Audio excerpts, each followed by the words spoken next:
Welcome to this week's Breakdown and Bets. We've got UFC 269 coming up. Charles Oliveira is fighting Dustin Poirier. I'm Santino DeFranco. As always, with me is Brandon Olivas. And we have got a card in front of us. It's a live pay-per-view. It means it's a bigger cage. And this is going to be a lot of fun. What do you think about this? Oh, I can't wait for this fight. I mean, in a technical matchup, this is such an amazing fight. Legacy, this is a great fight. I think Poirier is probably towards the end of his career, so it's going to be cool to see whether he does it one more time or if it's Oliveira's time to take over. End of his career? That's by his own admission. Are you just thinking that?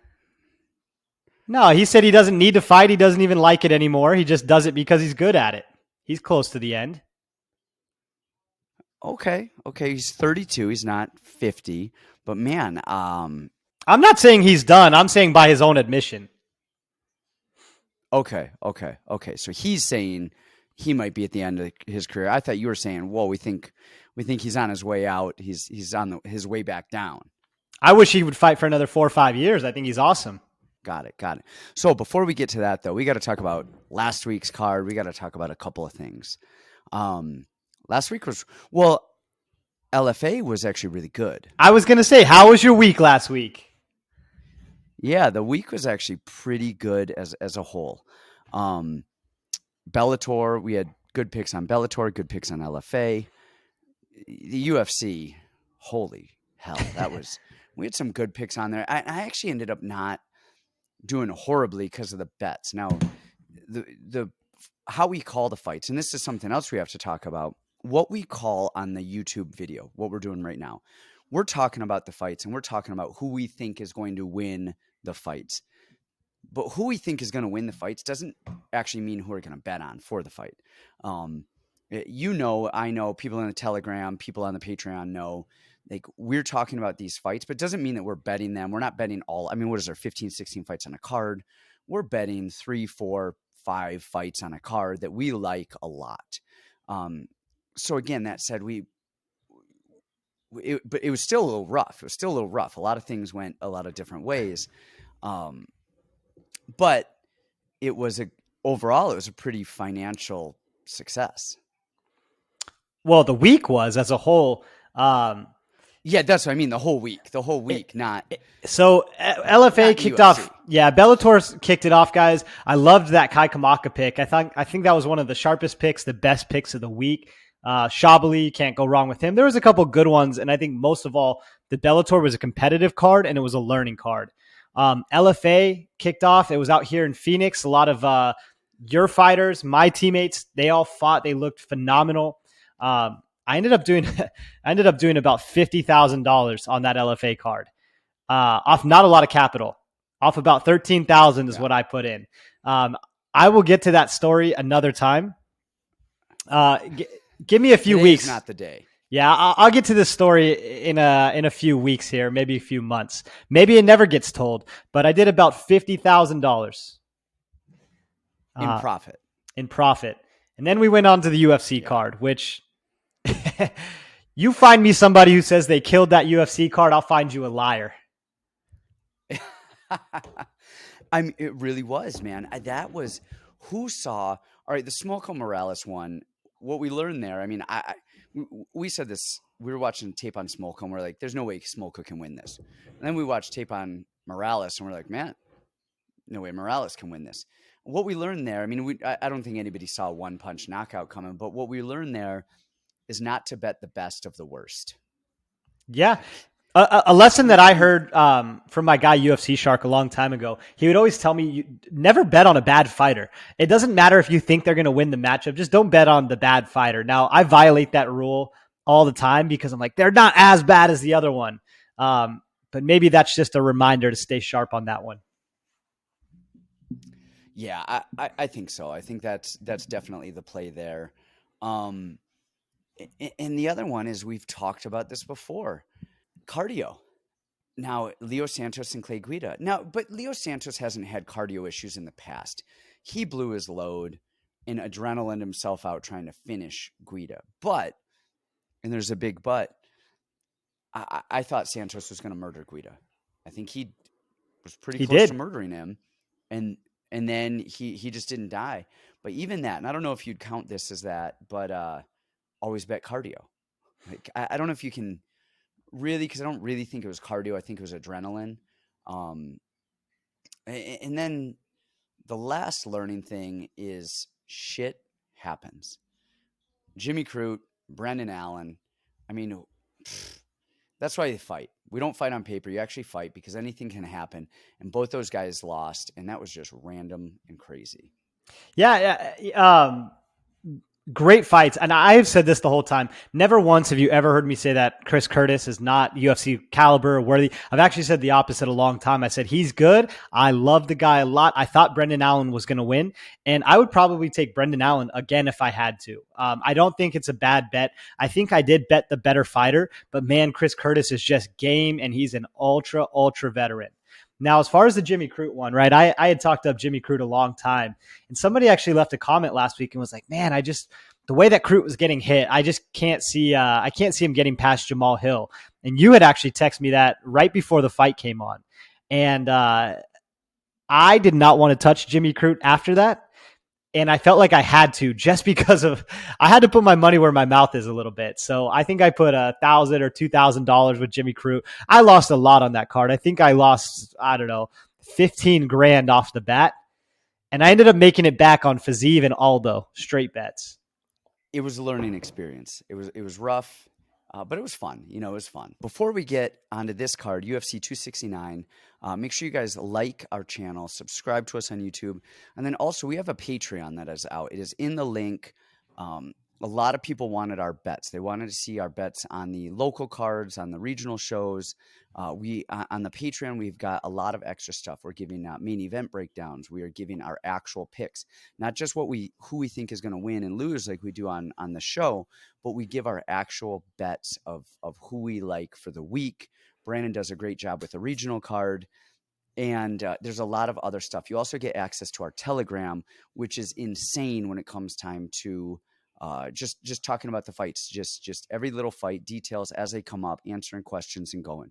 So make sure you guys subscribe to us on YouTube, but then also, become a Patreon member and, join the MMA bets and breakdowns family on Patreon. Now on to this week's UFC 269. Where are we starting? We're going top or bottom on this? We got to go bottom up, right? I like going bottom up. That's my favorite. Going bottom up. Yeah, it's never mind. I was going to go somewhere with that. No, I'm not going to go somewhere with that. It was too easy. Save it for the Patreon. Save it for the Patreon. That's going in the Telegram right there. Kicking off this card, we've got Priscilla. I don't even know how the hell you say this last name. Cachoeira? I don't know. Capoeira against Jillian Robertson. And as you guys know, I can't pronounce names. Like, get out of here. Come on. But we have Capoeira. I'm only going to refer to her as Capoeira now. But we have Capoeira and Jillian Robertson. And this is, man, it's funny watching this. I was actually surprised to see the odds. The odds on this when I looked. So this was, I think it was yesterday or earlier today. Odds might have moved a little bit. Jillian was minus 400 and Capoeira was plus 300.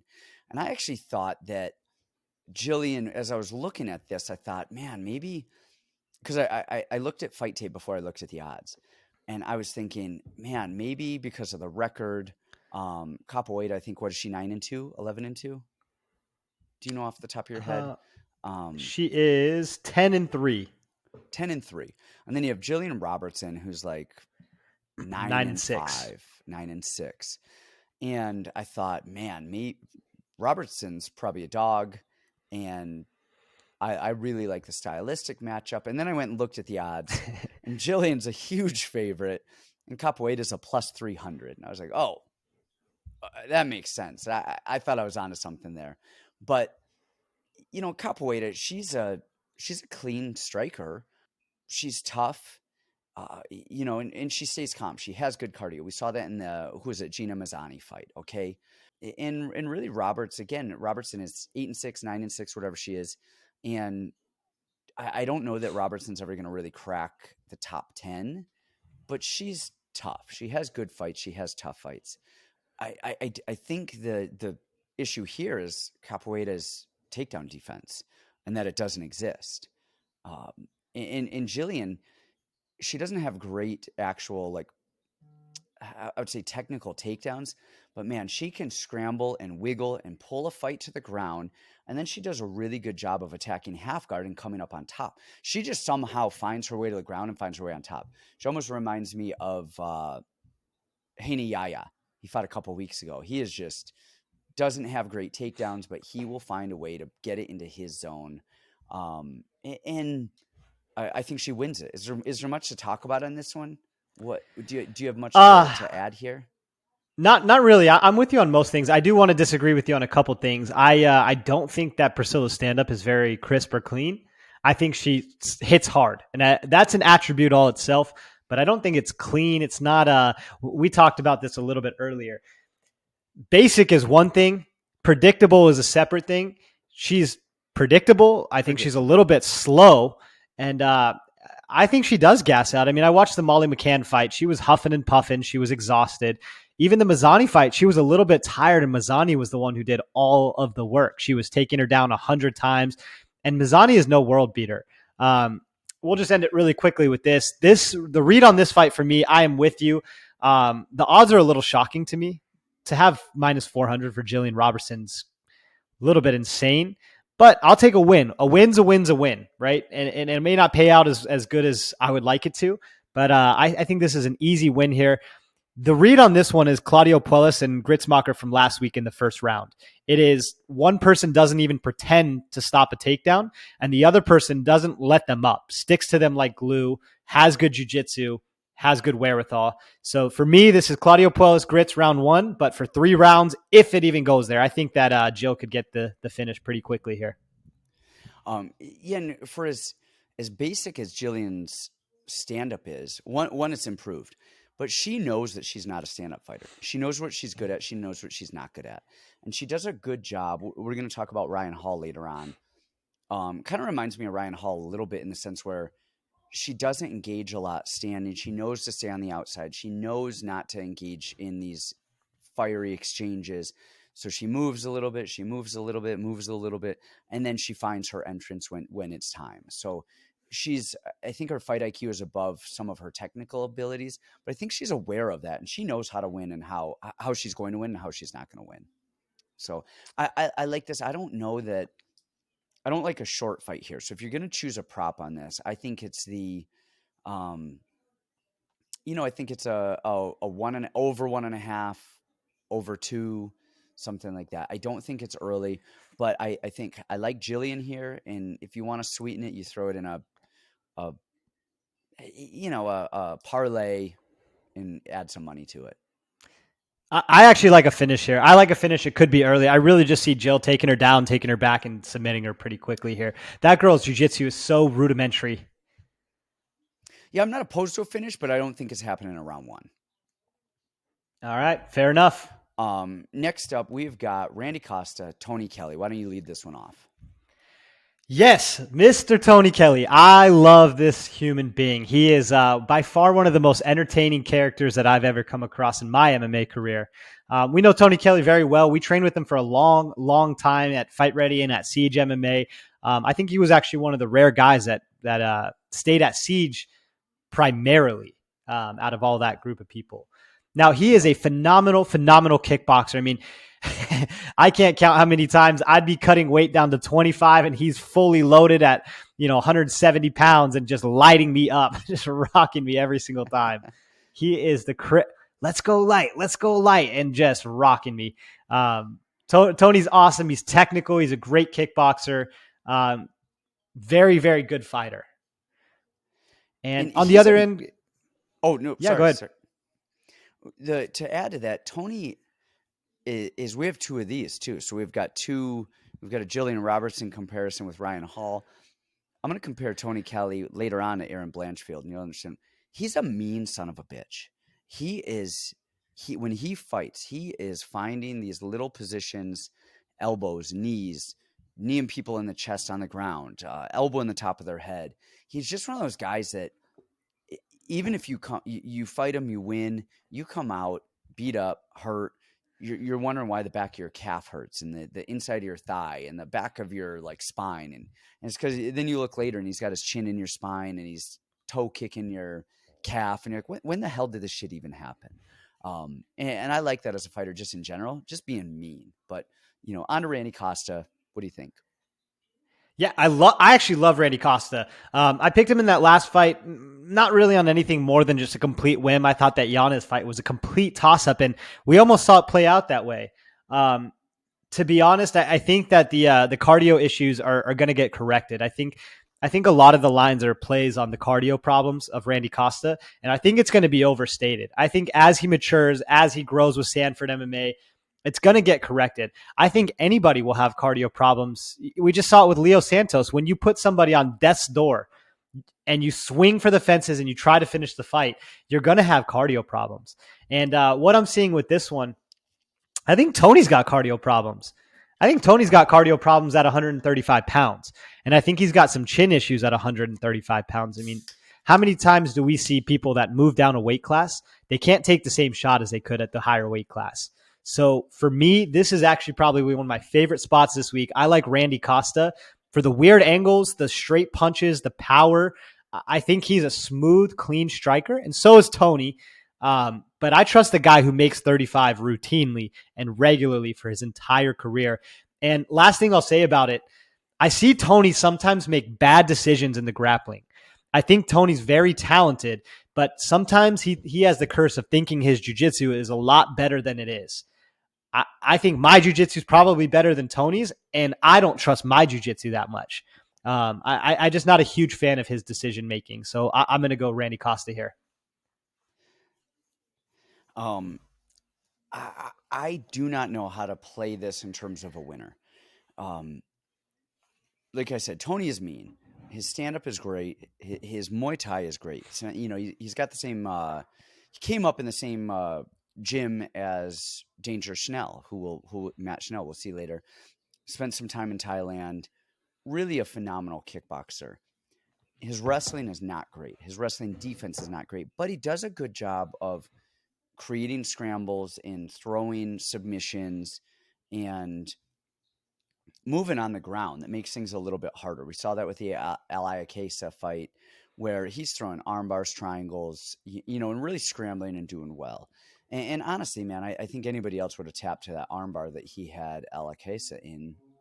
That was solid. Costa, I just don't know.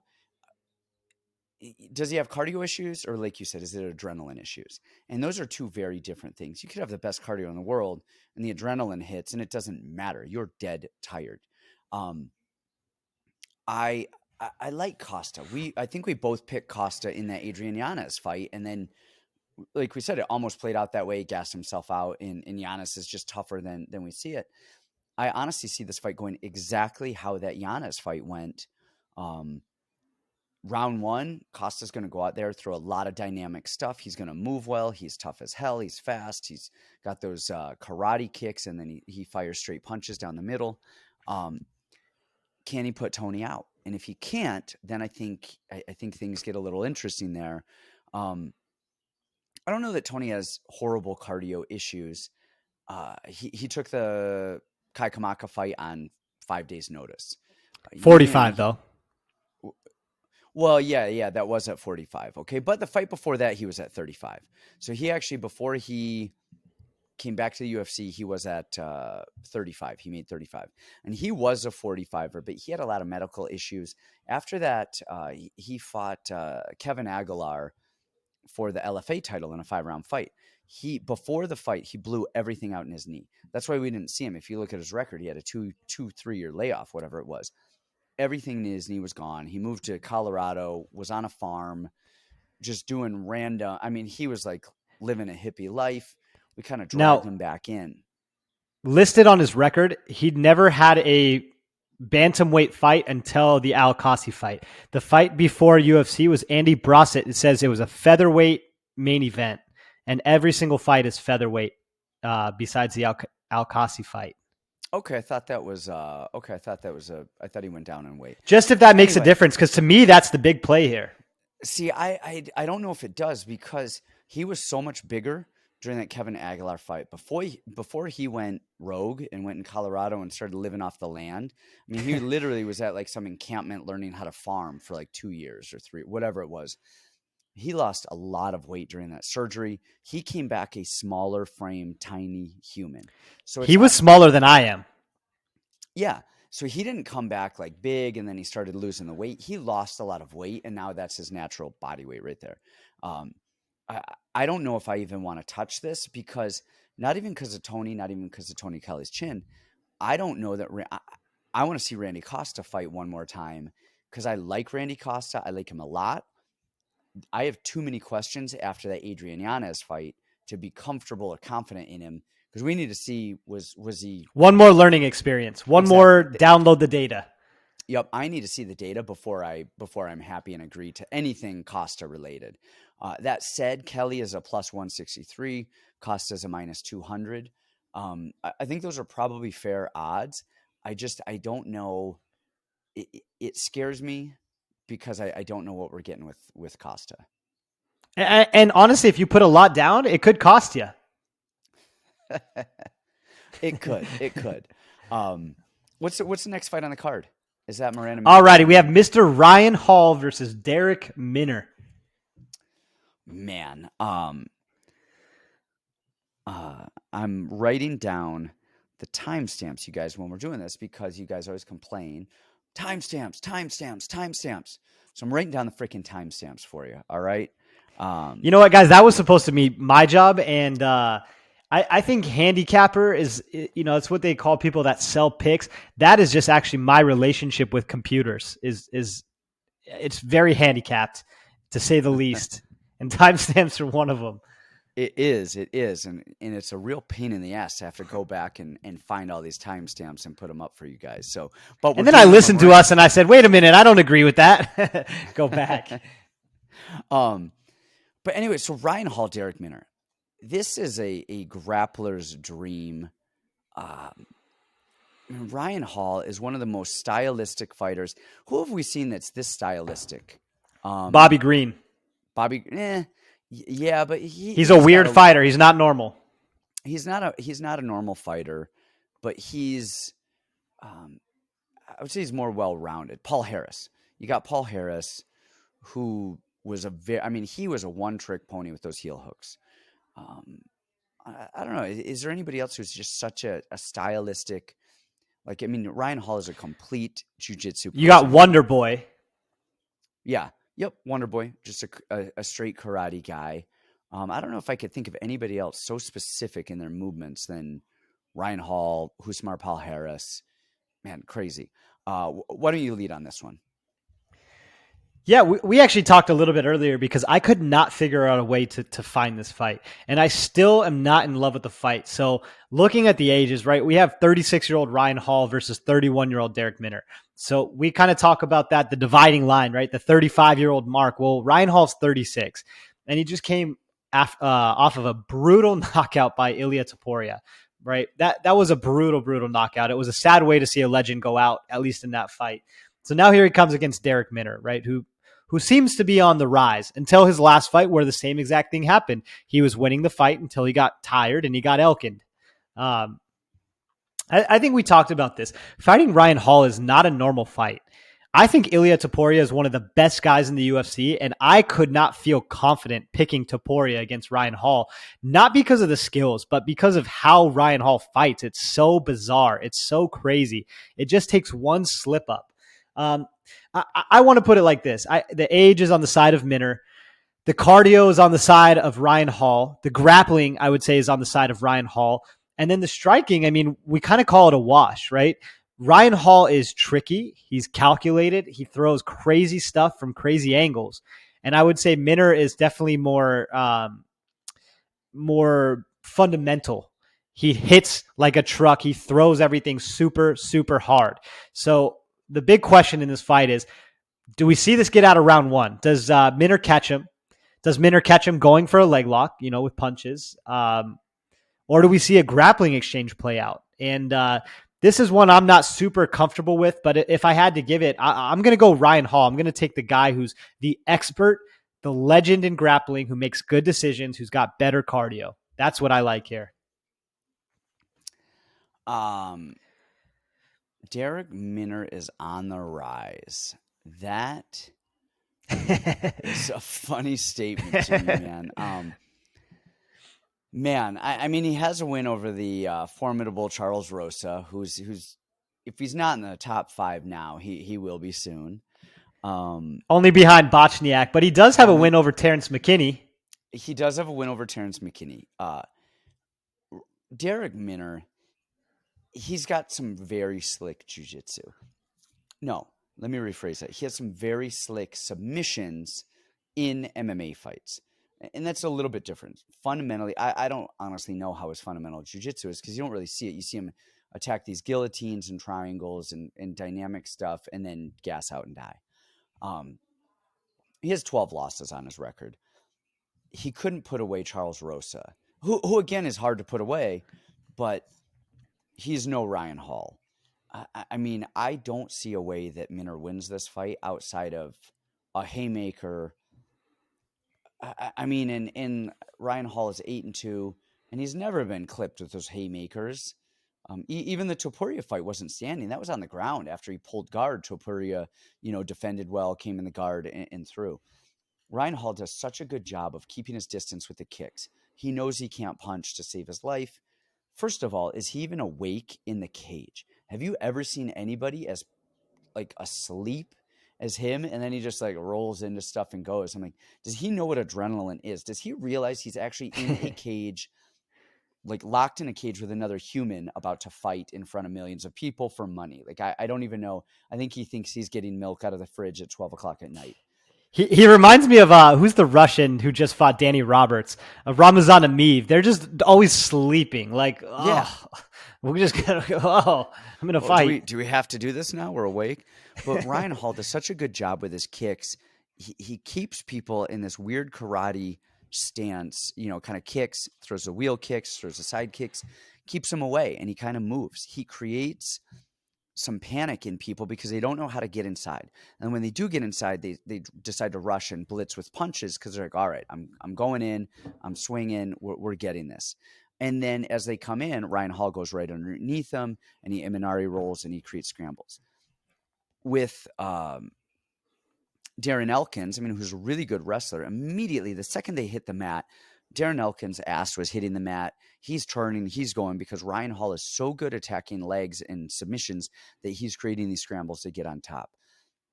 I actually think I could see Minner going out there and swinging, and I could see Minner trying to submit Ryan Hall.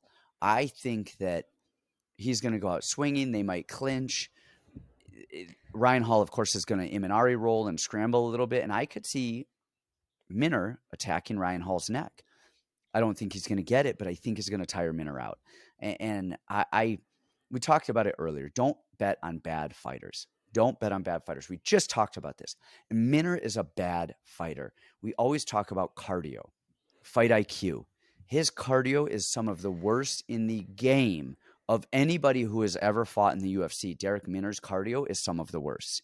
And his fight IQ is not there. Ryan Hall wins this. Let me look. I have the odds right here. Ryan Hall is -175. Okay, -175. Minner is +225. Those are not bad odds. I'm really confident in this Ryan Hall fight, and I don't think it goes the distance.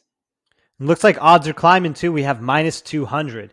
You could do a nice Randy Costa Ryan Hall parlay. Boom, boom, boom. There you go. Actually, there's just 2 booms, Brandon. We need one more bet to be a boom. Jillian Robertson, let's go. Jillian Robertson, nice and early. Go. All right, who is up? You're looking at the card. Next up, we have Mr. Alex Perez versus Matt Schnell. Why don't you kick this one off? You spent a lot of time with Mr. Matt. So first of all, I gotta say, so Danger came out here. Gosh, was it TJ Dillashaw? Maybe when we were fighting Dillashaw, I think Danger. It was Dillashaw with Cam. And what always strikes me. The one memory I have is, and people don't understand, over at Fight Ready, we kind of run what we call super camps, right? We have the fight team, then we bring other people in, and we have this financier who pays for a bunch of stuff, and they get just the royal treatment, and they have separate training, and all of the coaches, it's all about them, and it's kind of a thing. And I remember when Danger was out here with us, he's like, man, I've never because when he was out training with Henry, if he wasn't training with Henry, he's just sitting there doing nothing. He's not jumping in with team practice. He's not doing anything. He's just hanging out there. And he was like, this is such a weird experience. I've never been here. And I don't think he liked it. Like, I don't think he was like big on the experience. I think it was like a weird experience for him. That said, Danger Matt Schnell sounds like Gambit from the X-Men. He's got this Southern Louisiana accent. So he's okay in my book. I'm just saying, like, anybody that sounds like Gambit is all right in my book. I like Schnell. He, like I said, he comes from the same kickboxing gym that Tony Kelley does. He has very clean striking. He moves really well. He's always angling left, angling right. He's like calculating. You look at him and you're like, oh, what is he seeing in there? You see his eyes tracking, but then we don't really see him doing anything with that tracking. He's so like gosh, I don't even know the word. I mean, just so inactive a lot of the times. Now, when people do fire on him, he will fire 2, 3, 4, 5 punches back fast and crisp and sharp, and he is solid. Now, as good as his offense is, I don't know that he knows what defense is. I don't know if I've ever seen him try to not get hit by a punch. His hands aren't up.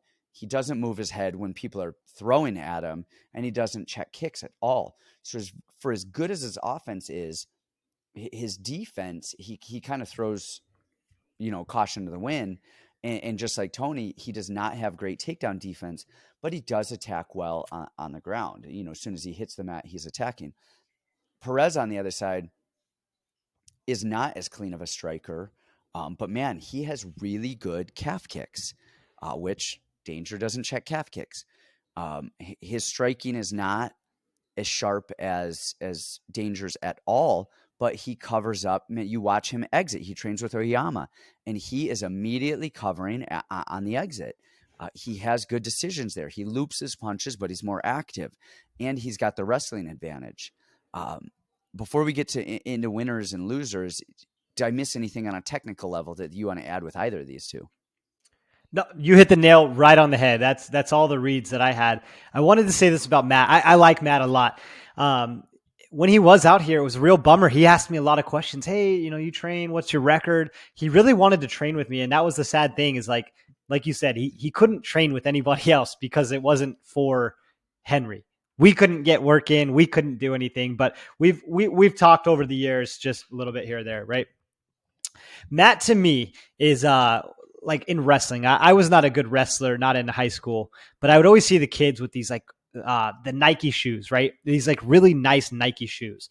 And they looked like wrestlers. They would wear those bubble knee pads and the Nike shoes. And I would look at them and go, man, that's what a wrestler's supposed to look like. Like that is what they look like. And they were slick. They were so fast. They looked just jacked up. And man, that's what a wrestler's supposed to look like. And then we'd go to the tournaments, and the guy winning every single tournament was the guy with the taped up shoes, no knee pads, wearing his singlet all stupid. That was always the guy who won those. And to me, that what I mean by that is Matt looks like everything you would ever want in a fighter. He's tall for the division. He is a clean kickboxer. His technique is beautiful. His jiu-jitsu solid. I mean, he does everything well. He's got good cardio. He looks the part of a champion fighter. But like you said, he's inactive. And a lot of times what we see is the guy who's more active, who's going to bring the dog out. And I like Perez for that reason too. Yeah, I think you're right. It comes to dog. It comes down to dog. And I think Perez is the better dog. I think so too. All right. Are we on to the next one? Yeah, and really quickly with that one, I want to look. In Perez, even though he's the dog, he's not the dog. He's actually the favorite at minus 325 last I looked. And Schnell was 245. And these are, I was looking at these yesterday. So, lines might have moved a little bit. That's climbing line.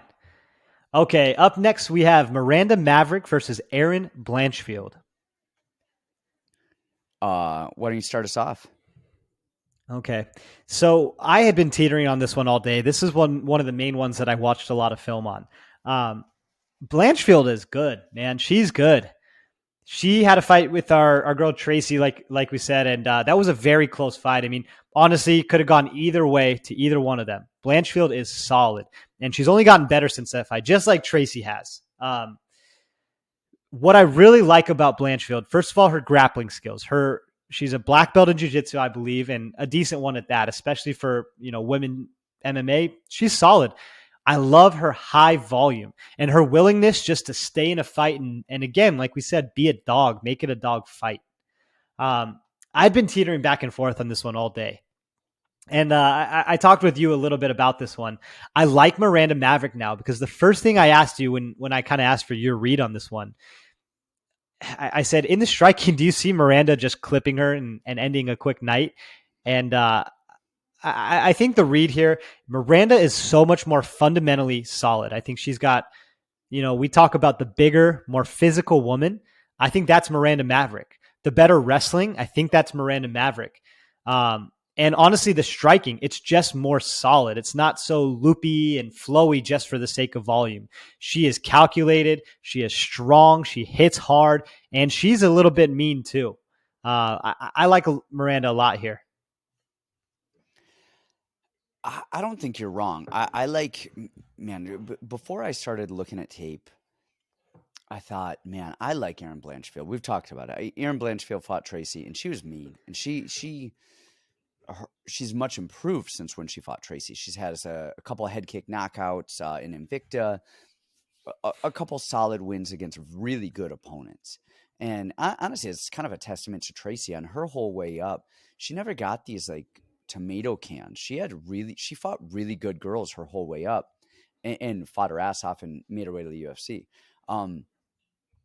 Blanchfield's mean. She's tough.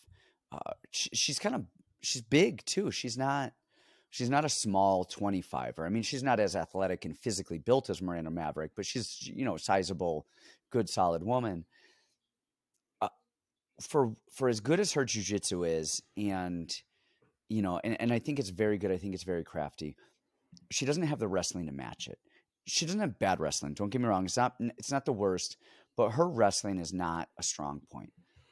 Her striking, for as mean as she is and as good of the volume as you mentioned it, her head is always on center line. She gets hit with stuff that she should not get hit with, and she kind of loops her punches, and she is there fighting. Do not get me wrong. But I think on a technical level, I think she is beating girls out of meanness and volume and just zero fucks given and just throwing down. On the other side of it, you have Miranda. And first of all, we're talking about Miranda Maverick here. She won that Macy Barber fight. That was nuts. I cannot believe it. I thought she easily won round 1 and 2. Round 3 was absolutely Barber's. But, man, that was a good fight. And I said it beforehand. I told you, I said, Macy Barber wins this fight. She's going to win it. She's going to win it. She's going to win it. I watched the fight, and I thought she lost it.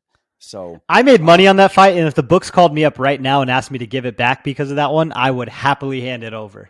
That's how badly she won the fight. She won that fight.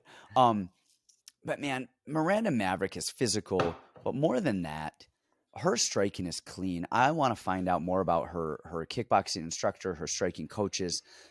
Her footwork is phenomenal. When she moves away, her feet are always in position. She is always on that back foot. Her weight is, I don't mean heavy on the back foot, I'm sorry, on the back toe. So her heel never hits the ground. So her weight is never falling backwards. She's always engaged in an active toe with that back foot of hers. And as a southpaw, that allows her to either, of course, throw her punches, shoot because she's loaded right there and she doesn't have to transfer her weight, but it also allows her to fire that left kick just anytime she wants. And she knows that. She fires that left kick a lot. Her striking is clean. She's always back on guard afterwards. She does the Muay Thai march. She kind of sees, but I love that she does the Muay Thai march a little bit. But if nothing's there, she doesn't do anything with it. If she does something, she finds a read, she does something with it. She has a really high fight IQ in terms of her striking and what they're baiting on and how to get them to bait and moving in and out. She's narrow. Her head's off center. I love it. I love it. I love it. Then you add the fact that, man, she has a blast double from hell. She threw Jillian Roberts into the ground a few times, blast doubling her, and it was phenomenal. A couple of times Jillian Roberts did scramble. She did get her back, dragged her down, had had a really good far side head and arm and kind of tried to attack a choke as well. And Miranda Maverick was calm. She was calm. She fought the hand. She scooted her hips out to the side. She didn't do good dumb hips. stuff. Good hips. And then she got back up. I really like Blanchfield. She is mean as shit. But she is young. I think she's 22 or 23. I expect really, really, really good things out of Blanchfield. I just don't think we're going to see it with Miranda Maverick now. I really like the Maverick line because when I looked at this, she was negative 145. I think she wins it. And I also think that this is probably going to go to a decision. So I think you could bet the over 1.5, 2.5, whatever you want. If you don't like the line that Maverick wins, throw the over on it, and I think it's a solid play. This is a really cool fight for me. So I notice this a lot with Bellator. Bellator either gives you an extreme mismatch, or what they give you is the winner is going to get a push. They put two prospects and the winner gets a push. We just saw that with Johnny Eblen, right, when he fought Taylor Johnson, and he's been getting easy matchups since, and Taylor Johnson's been going through the ringer. So I think this is a cool UFC version of that, where you have a 22-year-old and a 24-year-old prospect, two girls that we could see going a very long way in the future. The winner is going to get a big push, and the loser is just going to have a little bit tougher route and a little bit longer route back. But man, what a great fight. I love it. Yep, I think you're right. I wonder if they're going to have too much of a hard time because the women's divisions, they're not as deep as the men's. So they don't have, like you see Paige Van Zandt lost, okay? They're still pushing her because it's Paige Van Zandt. They're going to push her until they cut her. I could see both of these two girls getting a push until they get cut. If they get cut, something like that. All right. Well, speaking of Mr. Taylor Johnson, we have a common opponent in the next fight. So next one up, we have Andre Muniz versus Eric Anders.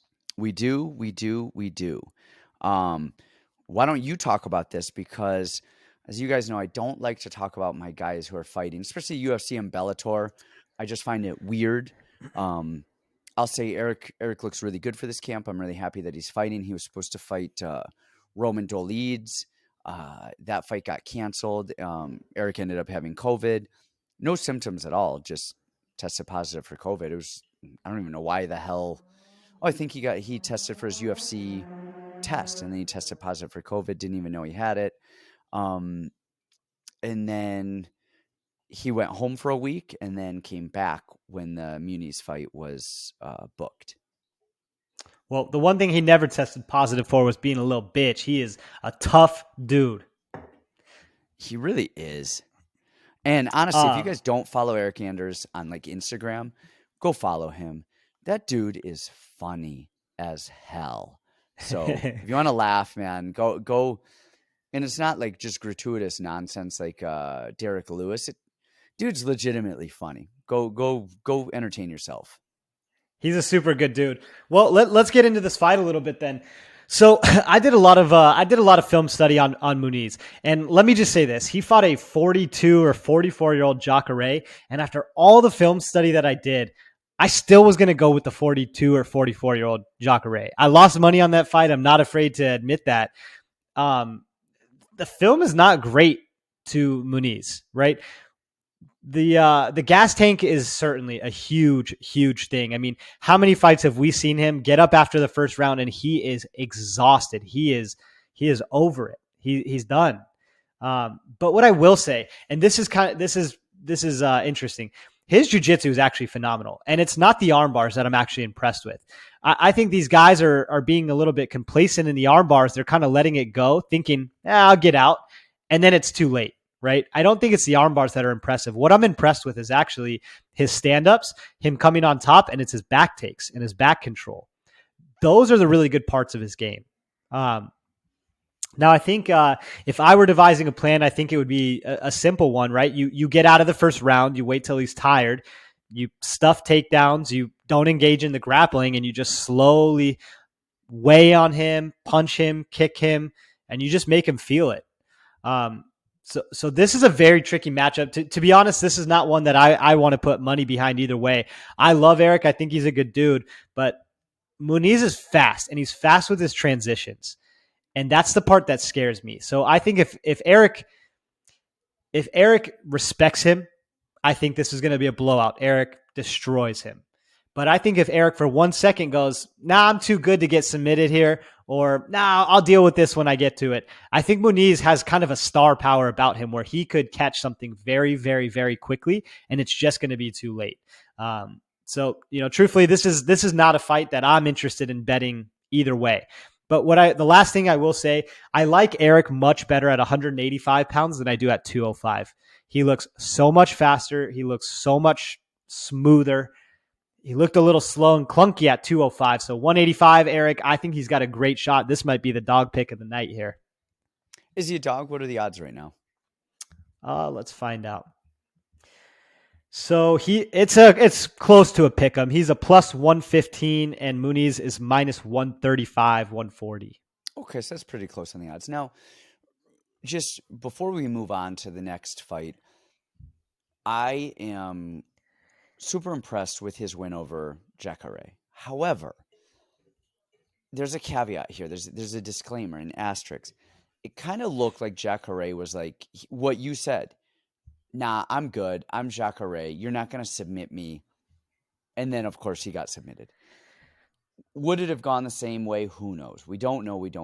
But I know as a fighter, as a coach, as a jiu-jitsu player, anytime I've ever been submitted, probably in the last 5-10 years, and I mean a long time, there's only a handful of times where I have been caught in a submission that was just a good, solid submission. What I get caught in is, I'm good here. I'm me. I'm phenomenal. You're not going to submit me. Oh, shit, you got me. And so I wonder if that was a little bit in play with that Cachoeira fight. I'm sure it is. He looked like 100%, right? Would it have gone differently? Who knows? I think Muniz is as just, I don't know if it takes anything away from him. It's just a thought because everyone's like, oh, he submitted Cachoeira. Yeah, but did Cachoeira give him the respect that he deserves? If they fought again, would he submit him again? The thing that I love about Eric is that's a trait of arrogance, right? We all think that we're good here until we're not good here. Taylor Johnson did the same thing in that fight. Go ahead and take my back. I'm good. And then he was not good. Like all the guys that he armbarred were good until they weren't good. They didn't fight the takedown when they were supposed to. They didn't fight the armbar when they were supposed to. The thing that I love about Eric is he's just one track mind. He's not, yep. I'm arrogant. I'm the best. I need to show you. Let's just fight. Let's get in there. Let's just fight. And I'm going to win. And I love that about him. I think that's going to serve him well here. I think it could be a great pick. Nice. Hey, so moving on, we've got probably my favorite pick of the night. We have Bruno Silva and Jordan Wright. Now, we've talked about Jordan Wright on the podcast before, and unfortunately, more than we should. More than we should. And I think his fight got canceled. Was it COVID? Yeah, with Marquez. Maybe a health-related issue, not even COVID. Now, so with Marquez, we liked Marquez in that fight. I'm not a huge Marquez fan. I don't, dislike him or anything, but I like Marquez. Whatever. Marquez is fine. I liked Marquez over Jordan Wright. I don't think that Jordan Wright is a UFC fighter. I don't think that he's going to be in the UFC long. I think he's explosive and fast and has done well. He's training with Anthony Hardonk out in California, who's a really good kickboxer in his day. And that said, if I liked Marquez over Jordan Wright, then I love, with every ounce of love in my existence, Bruno Silva over Jordan Wright. Am I wrong here? Is it even fair? No, this is one of the most horrific matchups I've seen in a long time. This is a spot you need to just say thank you so much. This could be a Jillian Robertson minus 400, but right now it's minus 350. So say thank you, take it as quickly as you can. Yeah, and honestly, like you said, do you take it straight up? Do you throw it? Do you parlay it with a Jillian Robertson, something like that? I don't know, maybe make that juice a little bit better, but don't overthink this one. You say that all the time. Don't overthink this one, and you guys do not overthink this one. Could Jordan Wright, go swing and knock him out in 2 minutes? Absolutely. Every puncher always has a puncher's chance. That is it. And 99% of the time, the person with a puncher's chance doesn't win. It's the technical fighter. It's the better fighter. It's a more well-conditioned fighter. And Bruno Silva is a more well-conditioned fighter. Not Bruno just Silva just better. Bruno Silva is legitimately very, very good. And I don't say that just in this matchup. I mean, he is very, very good. We saw that last fight, and that was a hard fight, man. Andrew Sanchez, just sticky. He's a great wrestler, and he's willing to stay on you. And Bruno never stopped fighting the hands. He never stopped trying to get up. And guess what? The guy who was wrestling got tired in the third round, and then he's got the death touch. And we actually called that in the last fight. I didn't see it going down how it did, but he's got the death touch. He and really does. The fight before that, he fought Wellington Turman, who's a guy that I actually really like. I respect a lot. He's got great cage wrestling, and he looked phenomenal in that fight. His ground and pound is one of the scariest things I've ever seen. At the end of the day, Bruno Silva's been fighting in ACB. Most of his losses were very early in his career, back in 2011, 2010, and 12, right? He's fought ACB. He's fought crazy Russians. He's got wins over, he's got wins over Artem Frolov, Alexander Shlemenko, Fabio Aguiar, who's in Bellator now. He's got great wins. He hits so hard. And if you guys need further confirmation, just go watch Jordan Wright's Contender Series fight. Yeah. After you watch it, come back. Yeah. Yeah, and comment below. I might, this is pretty arrogant to say, but if Bruno Silva somehow loses this fight, I'm just going to hang him up at this point. I just got to retire. You got to retire. We're out. No, but I mean, really, of course now Jordan Wright's going to go out there and one punch him after we say stuff every like time. This. Every time we say stuff like this with such confidence, it always goes the other way. But honestly, Bruno Silva's the right fight here. Don't overthink this one. Go with Bruno Silva, and you're welcome. Now, next up, what do we have? Tuivasa and Augusto Sakai. Yeah, let's go. Man, I watched a lot of tape on this. This was one of those ones. I watched the most tape probably on this fight and Josh Emmett, Dan Ige. Again and again and again and again. I'm watching Tuivasa, Augusto Sakai. And to me, Augusto Sakai is new age Andrei Arlovski. He is the Andrei Arlovski that we've seen over the last few years, who does so little, just jabs and points, and is not active, does not look for the finish. He's very defensive. That said, he's very technically sound.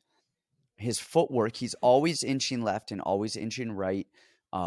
Lateral movement. We always talk about lateral movement. And when people think about lateral movement, they think about Dominic Cruz. They think about TJ Dillashaw. They think about these guys like running left and right across the cage. No, lateral movement is just inching left or inching right. It's not being stationary.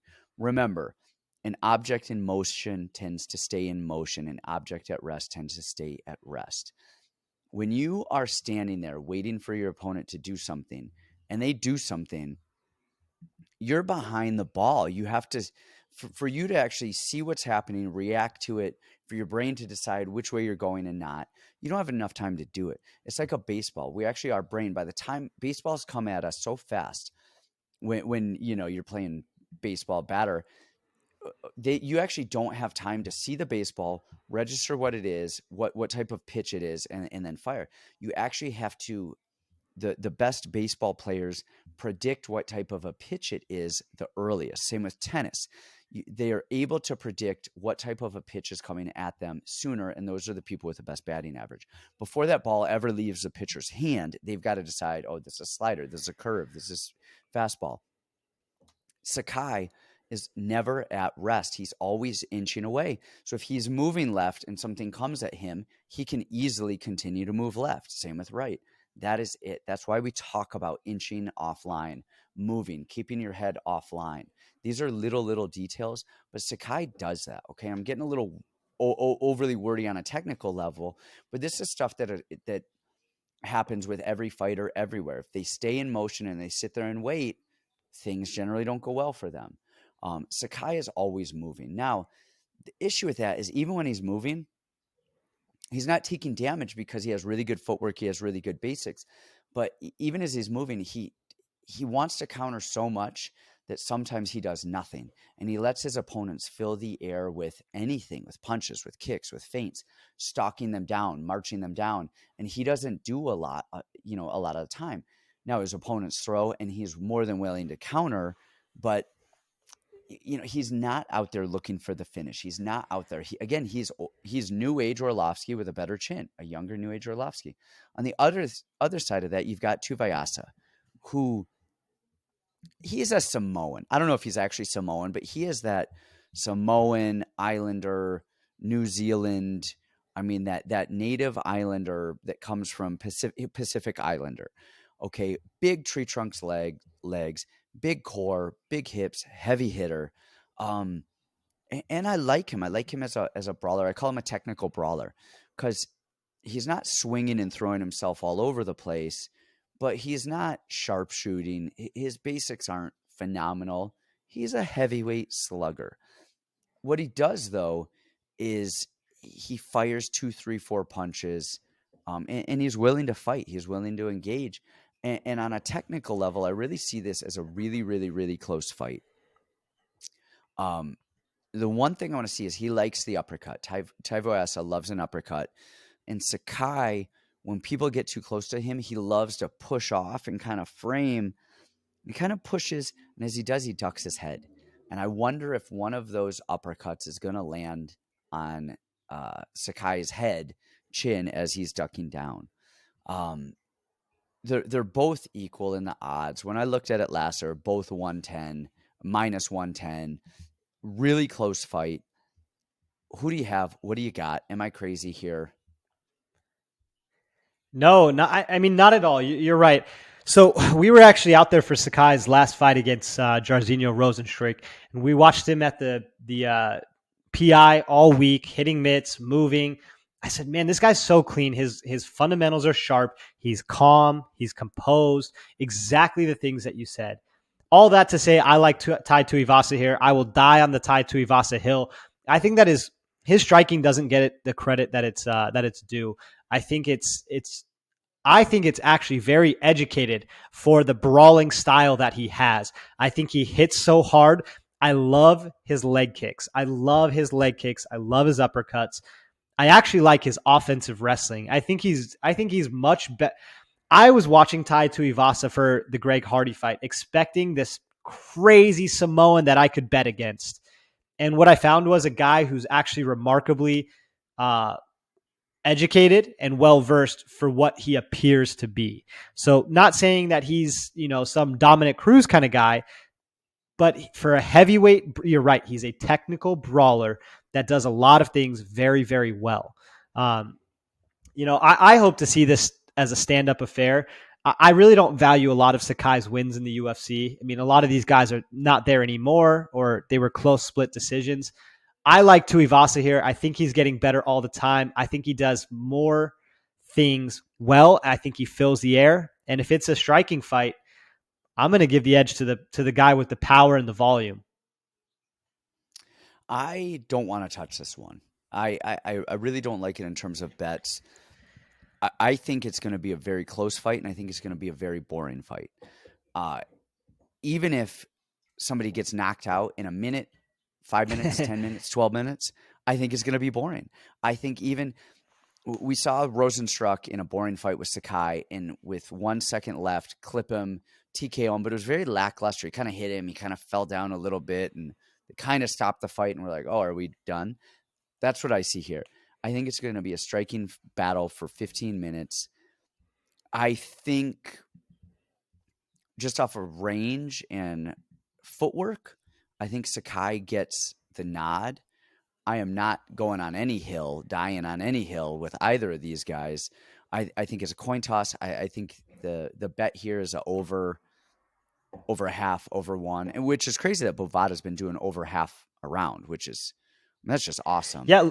Let's actually make that a little announcement, guys. So every week we leave a link in the YouTube description here. It is a link to Bovada. That is one of the best books to sign up for. Now, it's definitely got its flaws. It's not as flashy. The interface doesn't look as cool, but they give you crazy odds every once in a while, like over 0.5 rounds. And in Bellator, they gave us minus 300 on over 0.5 rounds. That's unheard of because now you look DraftKings, everything was minus 1,400 for the same bet. So do us a favor, guys. You want to support the show, go sign up through the link in our description. It helps us, and it helps you guys, to be honest. You'll get more lines, better lines, all kinds of crazy stuff. So go check that part out. And with that, I'm over Sakai. I don't want to touch it. I don't want to touch the lines. If anything, I'm going over. I think Sakai ekes out a boring 3-round decision. And then I just hope that we can get past this and move on to another day. If I'm doing well, guys, it's gonna be a legacy bet for me. I'm gonna bet Tuivasa out of principle and because I love the guy. So that's always the reason to do it. We have a really fun fight on this next one. Pedro Munhoz, who you've been big on for a long time, and Dominic Cruz, who we all know, the analysts, the footwork. Lead on this one. I'm curious to hear your thoughts before we get going into this, or before I get going into this. My initial read on this one, was that there's a path to victory for Pedro Munhoz here, right? We saw in the end of the TJ Dillashaw fight versus Cruz when he came back, and this was years ago, but we saw these calf kicks take effect. Now, people do not love Pedro Munhoz. I like Pedro Munhoz for a couple reasons. I think his hands are decent. He hits hard. His calf kicks are beautiful. His jiu-jitsu is nice. He kind of checks all the boxes. Now, you can check all the boxes and still not beat the top 5 of the division. That's okay. I understand that. Like we talked about Sean Brady, checks all the boxes, probably won't beat the top 5. That's where Munhoz is. I like Munhoz a lot. Now, path to victory, those calf kicks adding up over the course of a fight. Now, again, we chatted a little bit before, and man, you swung me. And if I'm going to stick to my principles and our Bible, I can't go Pedro Munhoz here. I mean, ages are about the same, but I'm going to have to go with the cardio, the fight IQ. Dom is one of the most intelligent fighters I think we've ever seen. I mean, what we're doing, he does that every single week, in and out. He exhausts it. He wrings out that towel on every fighter. He's got probably the best fight IQ in the UFC. I know that he's studied the calf kicks. He understands what's coming. He knows what adjustments to make. I think at the end of the day, you're going to have to take a former champion that was one of the most dominant in history. You got to take Dom here. Yeah, I like Dominic in this fight. The way to beat Dominic, we've really only seen it 3 times. Uriah Faber guillotined him in Dominic's first WEC fight when Dominic was like 13 years old. He lost to Cody Garbrandt, where Garbrandt Dominic Cruz by being the matador. People always run at Dominic Cruz, and Dominic Cruz matadors them, and then he counters them, and that's that.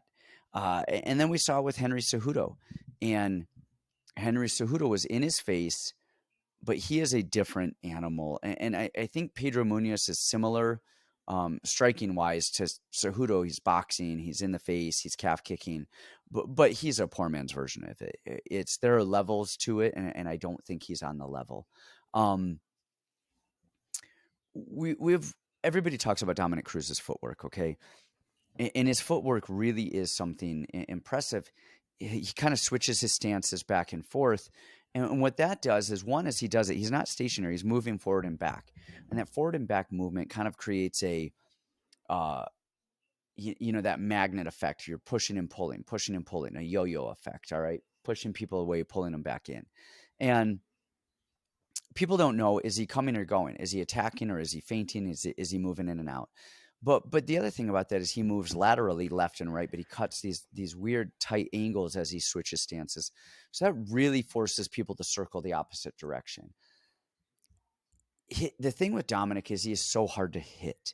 you never see him really taking flush shots. He did against Cody Garbrandt, but that's because he was pressing Garbrandt. He was the one jumping in, and Garbrandt was countering him. Outside of that, we really haven't seen him take a lot of damage. He's always light on his feet. His cardio is always phenomenal. We always talk about cardio and fight IQ. You said it. Who has better fight IQ than Dominick Cruz, who does this all day long looking at film and cardio? He is a cardio machine. Then you add the technical aspect of that in his movement, his chin. Yeah, he got hit with that Henry Cejudo kick. But even that, I think he was recovered. I don't think it was a bad stoppage, but I do think that he was, I think it was kind of an early stoppage, but I think it was fair. He has not taken a lot of damage to that chin over the years. They are the same age. He has the height advantage. He has, I don't even know if he has a reach advantage, but I would assume he's going to be better at distance than Pedro Munhoz just based on the style itself. And then the last thing on Dominick that I think is very underrated is his wrestling. He changes level so well and hits a knee tap and really disrupts people's rhythm. And that's a hard thing to plan for. You start swinging on Dominick and he level changes or he's gone. My knock on Dominick is that he moves so much that he tends to, you cannot have maximum power if you're moving. And he moves so much. Now, his movement is why he's not getting hit in the face, but because of that, he tends to punch outside of his shoulder. And what I mean by that is if you can see me, like he kind of turns and his punches come from around versus being center with his body there. And he loses so much power by moving with it. But I really like him here. I like the line. And I like Pedro Munhoz. I think Pedro Munhoz is really good. He does a really good job of cutting the cage off. That said, we saw it with the Frankie Edgar fight. He was always ahead of Edgar. He was not following him. He was not chasing him. He was cutting him off, and he was where he needed to be. But because he was always kind of following and he wasn't doing anything, Edgar would move left, Munhoz would follow, and then as Munhoz was ready to do something, Edgar would hit him, and then he would move. And he was one step ahead of him because he was waiting to. He doesn't jab well. He doesn't engage well. He's a counterpuncher as well, and he wasn't leading the dance. And so Frankie was he's like, hey, don't mind if I do. We saw Frankie hit a knee tap on him quite a few times as well. And honestly, until he started adding those leg kicks later in the fight, I thought Frankie was really doing very well with him. I think we've already seen this fight play out with Frankie Edgar and Pedro Munhoz, except Dominick's a little bit taller, a little bit younger, a little bit better chin, a little bit more agile, a little bit better footwork. We've already seen this fight, and I don't see Munhoz catching a submission. And honestly, look at the taller, younger, better chin, better cardio, better movement version of Frankie Edgar, and we've already seen this fight play out. Beautiful. That's a masterpiece right there. The bet is -110 to -110. This is a pick'em fight, you guys. Holy hell. Pick Dominick, and if you don't, by some reason, you decide not to pick Dominick. I mean, these are decision fighters here. This fight is not getting finished. Love that. Love that bet. 2 rounds. If you want to get really froggy, goes to decision. Man, I don't see it ending in a finish, and I certainly don't see it ending in a finish early. Bet the line, bet the over, and then honestly though, bet Dominick as well. Yeah, there we go. Let's take the better fighter. More storied career. We just saw the same thing with Aldo this week. So take the better fighter, same age, all things equal. Let's take the better fighter with the more storied career, higher level competition. Man, but that's a fun one. I really like that one. I really do. And then next up, we've got Dan Ige and Josh Emmett. This is the other fight that I taped beyond tape. I know what I was seeing. I liked what I was seeing, and I was overthinking it. I was just like, am I missing something? I've watched so much Dan Ige tape because we fought him with Korean Zombie. We fought Ige. I mean, it went beautifully. I think all three judges saw it 45-50 for Zombie. One judge might have even given a 10-8. It was a flawless victory for Zombie. And Zombie even tore his shoulder in that. He's still not even healed up all the way. He tore his shoulder, had some issues with that. And I've watched a good amount of Emmett because Emmett is a scary guy in the division. And at one point, they were kind of talking about Emmett fighting Zombie. We have some other guys at the 145-pound division as well. So I've looked at Emmett quite a bit. If there's a human on the planet that scares me, it's fucking Josh Emmett. That dude, holy shit. Like, who in the world would want to fight him, man? And then I was actually watching Des Green. You watch his other, loss in the UFC. He lost to Jeremy Stevens, where a fight that he hurt Stevens. But honestly, you go toe-to-toe with Stevens, regardless who you are, you can go down. His other loss was to Des Green. It was a decision. I don't remember if it was a split decision or unanimous. Whatever. Split at lightweight. At lightweight. And Des Green is solid, man. He's athletic. He's a really good wrestler. He's been at Sanford for a long time, clean striking, and really had a really good UFC career. Finished his contract out, didn't resign, is over at bare knuckle. Honestly, I'm shocked that Des Green is not still in the UFC because he is solid. Where I'm going to let you touch base on this first, and then I'll kind of go with it because I don't know if I'm crazy here or what, but I know the read, and I know where I'm going with this. This has actually been the first show in a long time that we have talked a little bit before because, we had to, I think we both were searching for the same thing. We needed to make sure what we're seeing that we're not crazy because sometimes I think it's laid out so obviously and we just need to hear somebody else say, yes, you're right. Or yes, I got the same thing. What I'm seeing here, I love to fade Hawaiians. I think Ige is probably one of the better Hawaiians. I think he's got better cardio. He's a little more agile. I think he's just a little more game than most of the Hawaiians. That being said, I don't see a path to victory any which way here for him. I don't see Ige taking Emmett down. I don't see Ige being a better striker than him. The part that gives Ige struggles is people who meet him head on, who car crash him, who pump him with volume. It's the pretty strikers on take down. Who he can't take down. Yes. Sorry to interrupt you, but that is a big one with Ige. If he cannot get the takedown on people, that is a very, very, very telling sign of how that fight will probably play out. Right? Because that's how he mixes it in. He gets you thinking about the takedowns, and as you're trying to be pretty on the outside, now you're deer in headlights. Is he going to take me down? Is he going to strike? He throws his big overhands back to the takedowns. He's mixing levels so well. That is what he does very, very, very well. Emmett is not that guy. Emmett's got great hips. He can wrestle his ass off. And he's, like you said, that's a scary dude. He's one of the very few guys that has such insane power mixed with such insane volume. He never gets tired. He is just a dog. Great chin, great power, great. He's a hard guy to beat. The only knock that you could have on Emmett in this fight or in general is his age and his knee surgery. And I don't even think his style is very much dependent on athleticism. So I'm not too concerned about the knee. I'm not too concerned about the age. I love Emmett here. So I love Emmett, but I got to disagree about his athleticism. I'm not sure his style depends on his athleticism. I'm not sure his wins are dependent on his athleticism because we saw in the Burgos fight, he hurt his knee and I think he tore his ACL, blew everything out in the first round, and then went on to batter Burgos.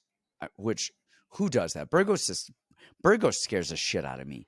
Between Burgos and Emmett, like, oh my gosh, it's like I don't know who's the boogeyman and who's Freddy Krueger. I mean, these two are scary humans. We But forget about that fight as maybe one of the best fights I've ever seen. Honestly, every Burgos fight might be the best fight I've ever seen. Cater, Corntillo, Emmett, all those until ones. the next one, it's like then Barboza. Barbosa. If you watch Emmett, his lateral movement is amazing.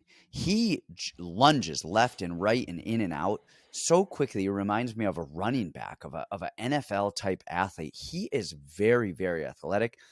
He's very explosive. He covers distance well. He moves left and right. He switches stances. He'll glide to his left and fire a right hand. Normally, we just talked about it with Dominic Cruz. Dominic Cruz does that and loses a lot of power. Emmett does that, and I think he gains 4% of power. Then he's gliding off to his right and will blitz on a left hand. He'll switch stances and fire. He has equal power in both hands, in both stances. I think he's a little bit of the more accomplished wrestler. I think he's the stronger fighter, the better power puncher. And for the most part, he's pretty clean. Fundamentally, he's pretty clean. Now, one thing he does do, we've seen this a little bit. Burgos hit him a little bit, and Jeremy Stephens hit him a little bit, is after he throws, he's not always reset. And that's where Jeremy Stephens hit him with a left hook because he kind of fell asleep in the combination. And you cannot do that. Fighters out there, people out there. I was yelling at one of my fighters today. Which one? Tell us. Oh, not telling. It wasn't Anders, was it? It was not Anders. He's already left for Vegas. I wish I could yell at him today, but he's gone. I don't know what I would yell at him for, but just wish I could yell at him for the sake of yelling. I love yelling at people.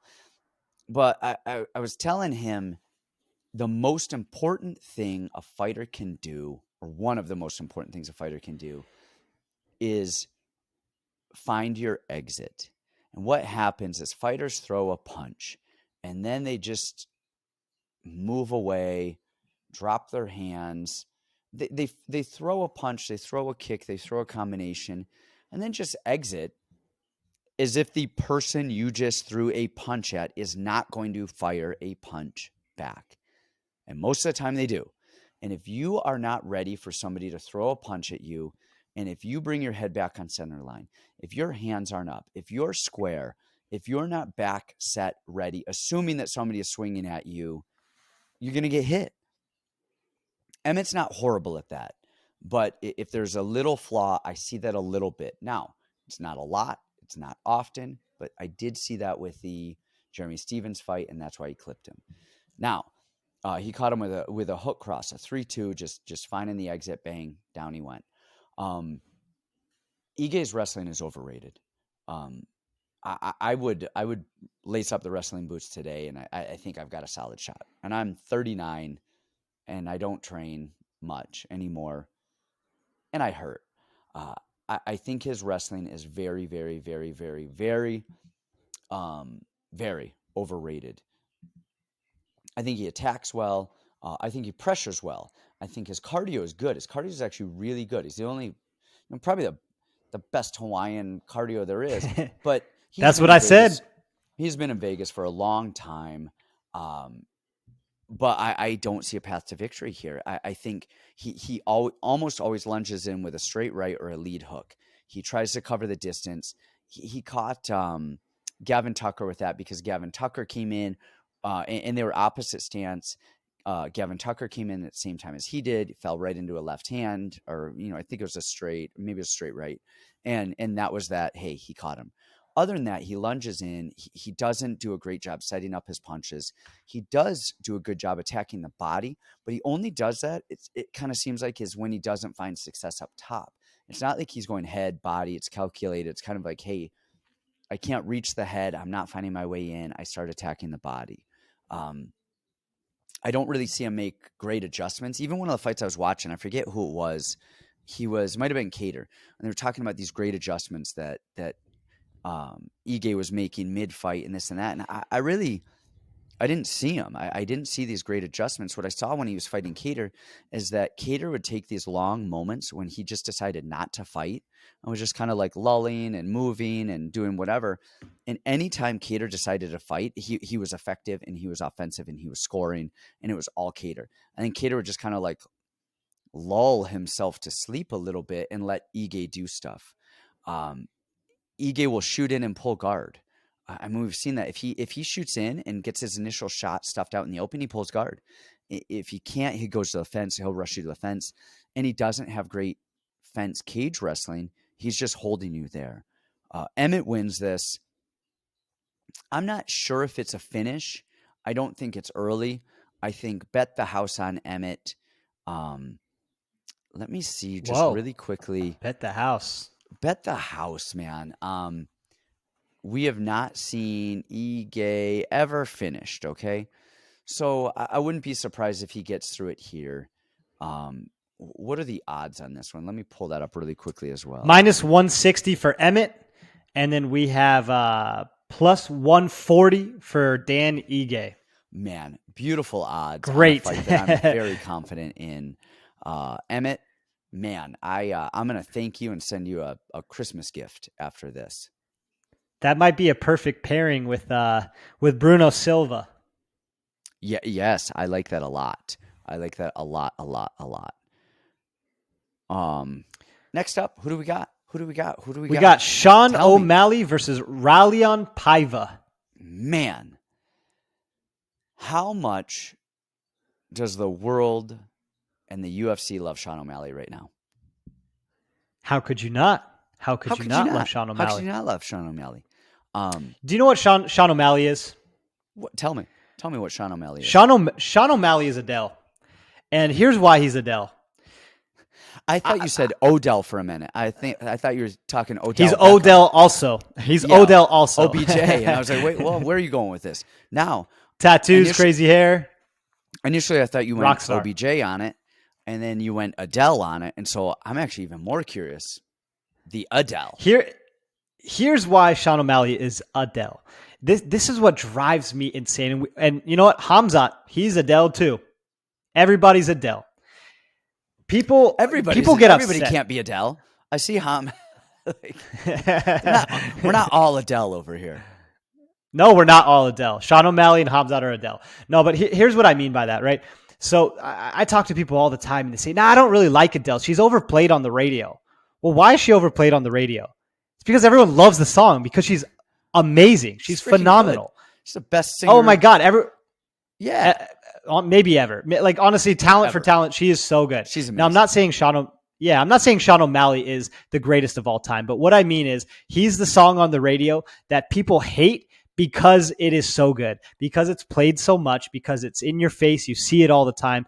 Sean O'Malley, just cut it. He is that good. His striking is next level. I was trying to think of the fight that I watched.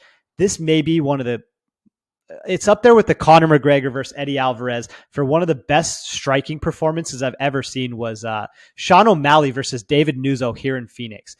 The way that he matadored Nuzzo, I couldn't believe what I was watching. And Sean has that was 4 or 5 years ago? That was a while ago. And it's like he knew 7 steps before Nuzzo was going to do it that he was doing it. And he was throwing spinning and uppercuts and jumping everything. I mean, he's got swag. His jiu-jitsu is getting better all the time. He's got the size. He's got the cardio. He just has that swagger and that all-star appeal. It actually, his air reminds me of like McGregor versus Aldo, where Aldo was just scared to fight him because he has that air.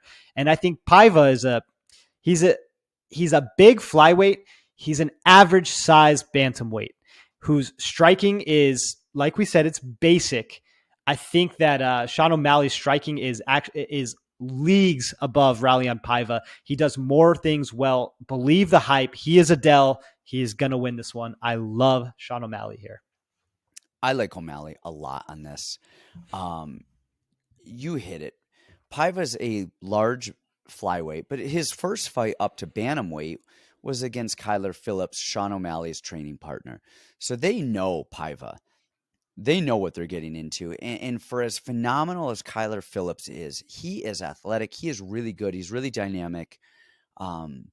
He's a guy whose fight IQ is not where his skill set is. He might be on that list, just like you were. Who are you just saying with the skill versus fight IQ? Cody Garbrandt. We'll get to that in a minute. Okay. Kyler has to be top of the list. He might be one of the most talented fighters I've ever seen, and his fight IQ is almost none. Not that he pulls guard or does things wrong in that sense, but blowing your wad trying to impress everybody in one round is equally as bad as pulling guard and making those small mistakes. And Kyler's unbelievable. Kyler is phenomenal. Well, there are no small movements with Kyler. Everything is big and explosive and dynamic and spinning, those are great movements to sprinkle in, but that can't be every movement that you do. I always tell people when we're talking about fighting and explosiveness, a blast double to me, I equate that as a clean from the ground. So if you're thinking, grab some weights, throw it on a bar, and it's not a deadlift. A deadlift can be done slow. A squat can be done slow. A clean needs to be done explosively. That is a big explosive movement. And if you are doing a clean with your weight, how many times can you do that around before you're tired, before you're physically exhausted? And that is Kyler Phillips. I think his skill set is amazing. And I think if he can kind of balance some smaller movements mixed with the big explosive ones, I love it. But his teammate Sean O'Malley, man, his striking is clean. His look off, his rhythm. He has an off rhythm, and he has some feints that are just phenomenal. His timing and his rhythm are that good. He looks off. He steps left. He moves his feet. He does an Ali shuffle and flicks a jab. I really like him in this. The only way that I see him losing this fight, and I'm not saying he's going to lose it this way. This is just hey, if we're here, we just talking. Paiva has a good fast low kick, and he just wings it and wings it and wings it and wings it. We saw O'Malley have issues with the calf kick before. I mean, does he just low kick? And then we saw O'Malley fade a little bit in that Chris Martino fight in the last one. Now, but like we talked about, he threw 4,000 punches. Exactly. That was going to be my next statement. He threw 1 billion punches, and I don't think he blew his load. I think he just threw not at all that many punches. So, I mean, does Paiva try and go the Homer Simpson route and just take as much of a beating as he can until O'Malley is tired out and hopefully get some leg kicks in there and maybe come on? I think that's his only shot of winning. The UFC, more than us, forget about you and I. You and I are just two people on the internet, on the interweb, talking. The UFC loves Sean O'Malley. The UFC wants Sean O'Malley to win. Everybody in the division is signing up to fight Sean O'Malley.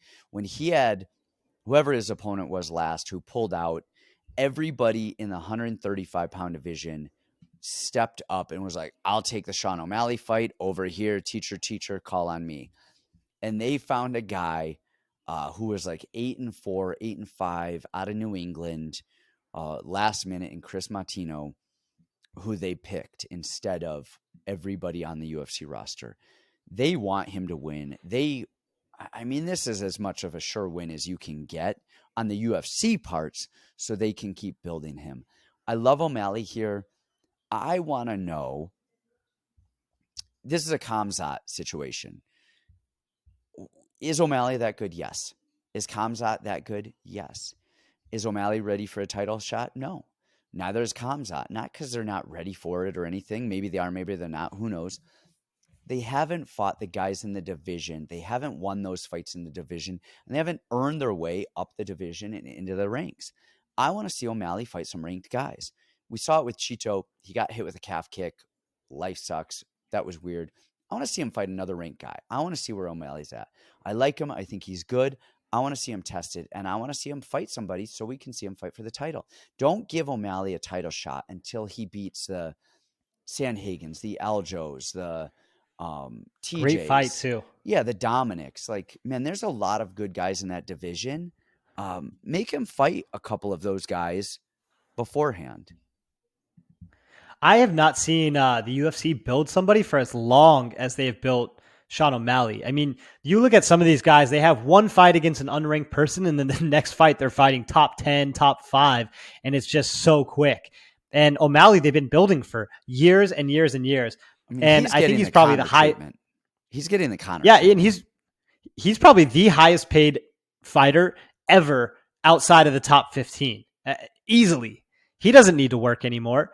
No. And the thing that and he's so set with all his sponsorships, with all his streams, he is set for life. He will never need to work again in his life. He'll have constant income all in. So the thing that I like about O'Malley is that he's still making the jerseys that say unranked 15. He legitimately wants to win because he does like to fight. It is part of his persona. It's part of his ego. He's got a big ego, and I love that about him. I love that about him. He wants to win a fight, and he's really good at fighting. He is.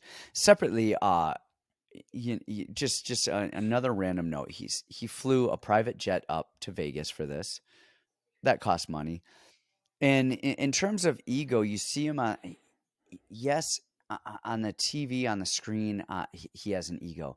You talk to that guy in real life, he is the nicest, most down-to-earth human you'll ever meet. So it's nice to see that. Who cares about the odds? But O'Malley is minus 310. Paiva is plus 240. I think the odds are getting closer, actually, so it's getting better. Man, throw some money down on O'Malley and bet a finish. Bet a finish. I like it. Well, guys, you just heard my my parlay for the week. I think I've pretty much already decided. I like Bruno Silva, Sean O'Malley, Josh Emmett. Book it. I love it. Nice. I like that. I like those are solid bets. So I'm just writing down here, guys, so I don't get yelled at. But then I don't know. So I'm writing down my our timestamps for you guys. So I'm writing it. We're an hour. So the last fight before this, I'm like 101. Started an hour and 1 minute in, and then the next timestamp I put down was 10:23. And that doesn't make any sense at all. I don't know. I'm going to have to go back through this and relook at all of the timestamps. Yeah, guess how much time this actually saved us? None at all. None at all. What saved you? None, because you're not doing it any damn way. So just added some time to me. But I don't know. Maybe I've been hitting the head too much. But not as much as Cody Garbrandt has been hitting the head. And he is up next fighting Cachoeira, France. And so hold on. Your transitions are so smooth. I try. I do what I can do when I can do it.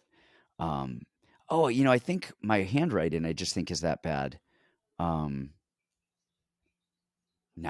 can't find. I was trying to make sense of my handwriting and what I did with the timestamps, but nope, just turns out I'm still wrong. Anyway, I'm sad for you. You look like the whitest human on earth right now with the books, the glasses, taking notes. You're just speaking white privilege, to be honest. Well, I am white. Oh, all right. I might be the whitest person, especially with these lights gleaming down on my face right now. So I look like Casper the Ghost. But we've got Cody Garbrandt and Cachoeira, France.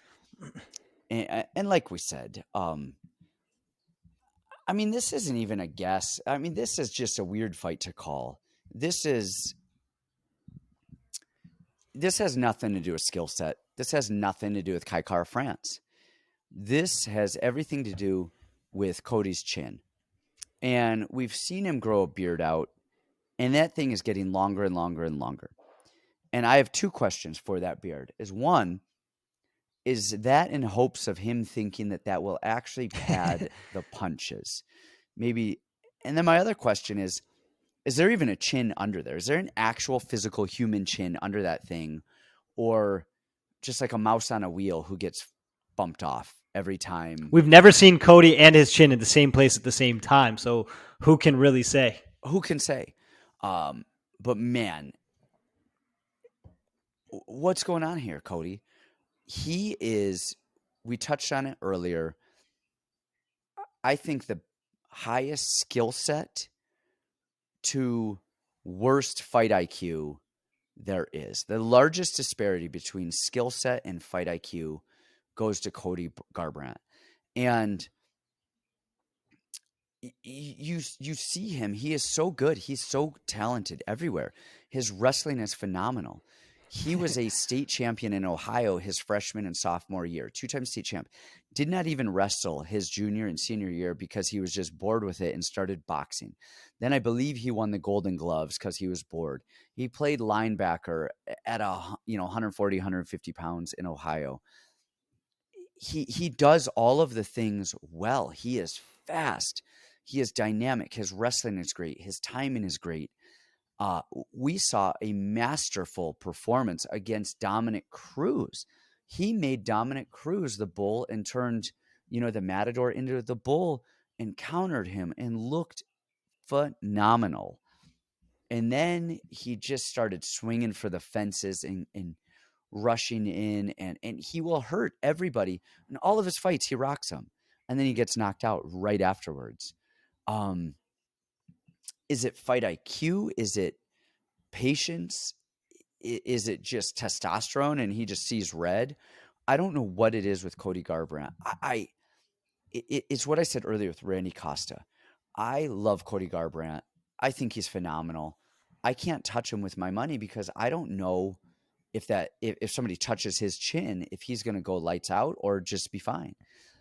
Then you add in that he's going down a weight class and you wonder, is he going to look like Skeletor like TJ Dillashaw did against Henry Cejudo? On the other side of that, we've got Kai Kara France. Are you a fan of Kai Kara? What do you think? Man, I've got a weird relationship with Kai Kara France. He's not as good as I hope that he will be most of the time, but he's not as bad as I hope he will be also most of the time. I lose money every time I bet for or against him. I could see it. He is, to me, a jack of all trades. I think his striking is pretty good. He does most of the right stuff. It's clean. His offensive wrestling is pretty good. His defensive jiu-jitsu is pretty good. We saw that in his last fight with Bondurant. He got his back taken. It's like Miranda Maverick, in terms of the back position, stayed calm, moved, took his time, got his hips out, did all of the right things. And for as much, for all of the right decisions he makes in the grappling department when he gets taken down, when he gets his back taken, things like that, I feel like he makes very bad decisions in the striking department when he's pressed. When he's doing well, he looks good. He's sharp, he's crisp, he's clean. When he gets pressured, he kind of panics, and he either panics and swings haymakers or he panics and shoots. And he'll get caught in those swinging haymakers or he'll get guillotined in those shots. We saw it in the Brandon Royval fight. He dropped him early, rushed in, got spinning, elbowed, and dropped. Then, they're scrambling like crazy. He's all over the place. Second round comes out. Royval presses him quite a bit. He kind of shoots in a panic, gets guillotined. But then on the other side of that, in the grappling side, we see him again with Bondurant, who he was doing great again. Looked good, looked calm, got taken down, did all of the right things, and then got the finish at the end of the round. I think this fight has nothing to do with Kai Kara France and everything to do with Cody Garbrandt. Garbrandt is better everywhere. Garbrandt should win. And I have no idea if Garbrandt's going to win or not. And I wouldn't touch – if you're going to bet money on Garbrandt on a winner. Just because he is the better person. He has the better cardio. He has all the better stuff. His fight IQ is horrible and his chin doesn't exist. That said, I think there's an easy win here that the fight doesn't go the distance.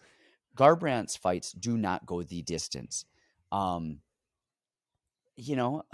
good mix of Kai Kara Francis don't go the distance. Garbrandt is winning or losing in 7 or 8 minutes, and that's that.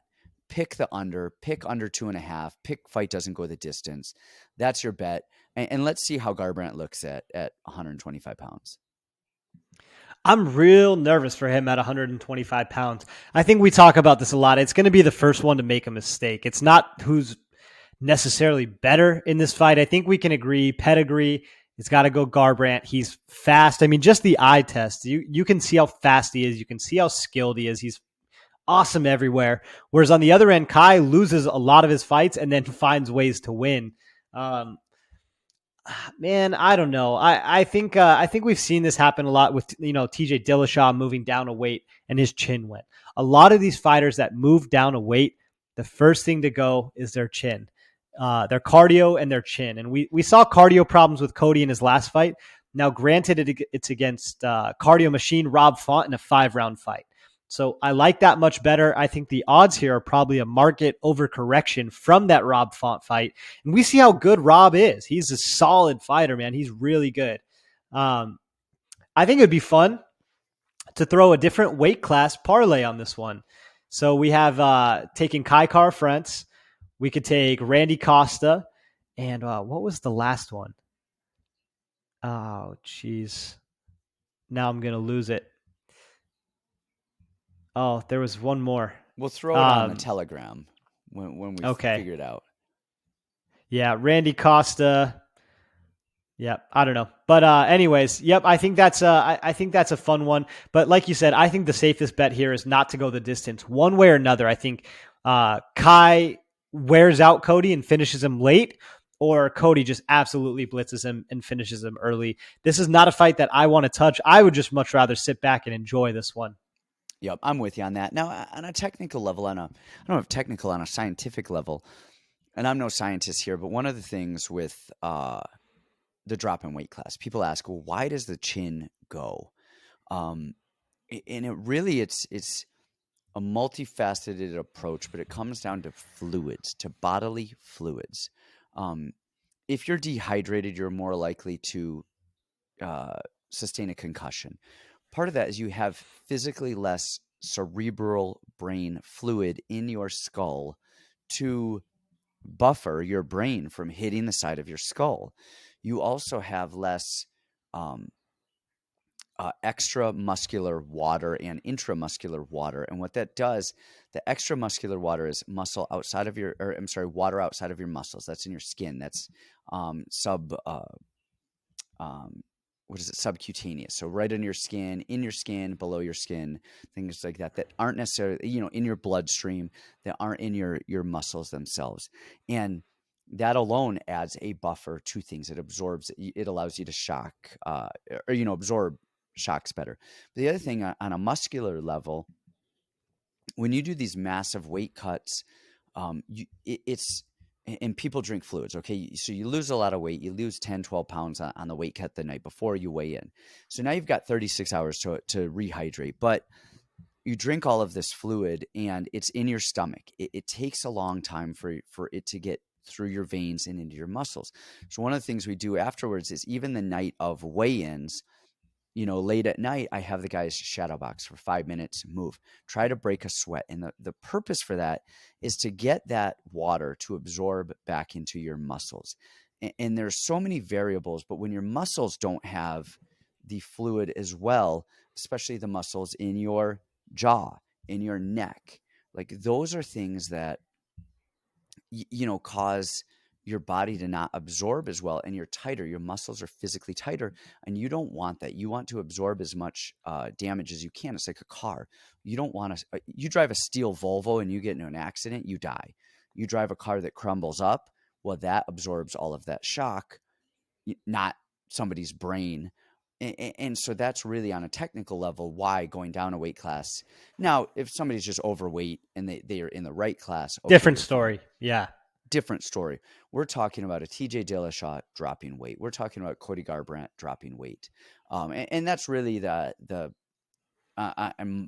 extent of the knowledge that I can give. I'm sure there might be other reasons, but those are the main reasons for the main issues, the cardio issues, the chin issues, when people drop the weight class. If you're a neurosurgeon, guys, go ahead and put a comment below. Let us know where we went wrong, where we went right. If you're just a doctor in general and you want to take a stab at it, just leave us a comment. Let us know. Just what keep you your think. no. If you're a neurosurgeon and you actually know, then make a stab at it. If you're just a physician, MD, a DO, we're good. We're good. Like, if you're even a chiropractor, go ahead and leave a comment. We're throwing some pseudoscience down. We don't need your pseudoscience. So, I like this as being an under. It's not going the distance. And what are the odds right here on this? Let's see. We have plus 120 for Kai and minus 145 for Cody Garbrandt. Okay, close odds, and I think they should be. I think the odds are as close as they are because everyone's going, does Cody Garbrandt's chin hold up? I'm actually surprised by that. I thought that Cody would be the dog, but not too bad. Really? All right, we're in the home stretch here. Man, we are going. Now, next up, we have Jeff Neal versus Santiago Ponzinibhio. Hold on, I'm getting back to my screen because I'm looking at stuff, and I think Jeff Neal is underrated here. I think he's a Fortis guy, right? I believe so. I wonder where he trained his stand-up because Saif is not. I think Saif is a guy that trained MMA and fought a little bit and created a gym and had a lot of people go to that gym because there wasn't a lot of other options in the area. I don't believe Jeff Neal learned his striking from Saif. He seems to have really, really clean, solid striking. That's not a knock on Saif. I just don't think that's his wheelhouse. I don't think he came from him, and maybe I'm 100% wrong. And Ponzinibhio is a really, he's a tough, solid guy, but who did we just see beat Ponzinibhio? He just beat Miguel Baeza. Oh, Li Jingliang Lang. Yes, that's the one that I thought. It was, he just got clipped.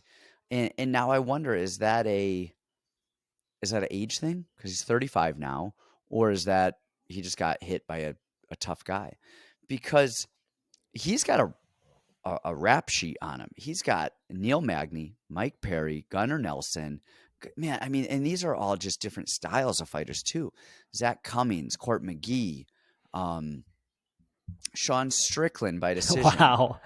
He, Miguel Baeza, who was 10-0 when he fought him. And then he's got that weird Jingling Lee fight. Like, man, is that an outlier? Is he just getting old, or what the hell just happened there? Like, that's a weird. Can we just chalk that up as a one-off? He's had a track record, a history of nothing but excellence his entire career, and he got caught one time. And now we're talking about chin issues and age. Well, that's what I wonder. Is it chin issues and age? Chin issues because of age.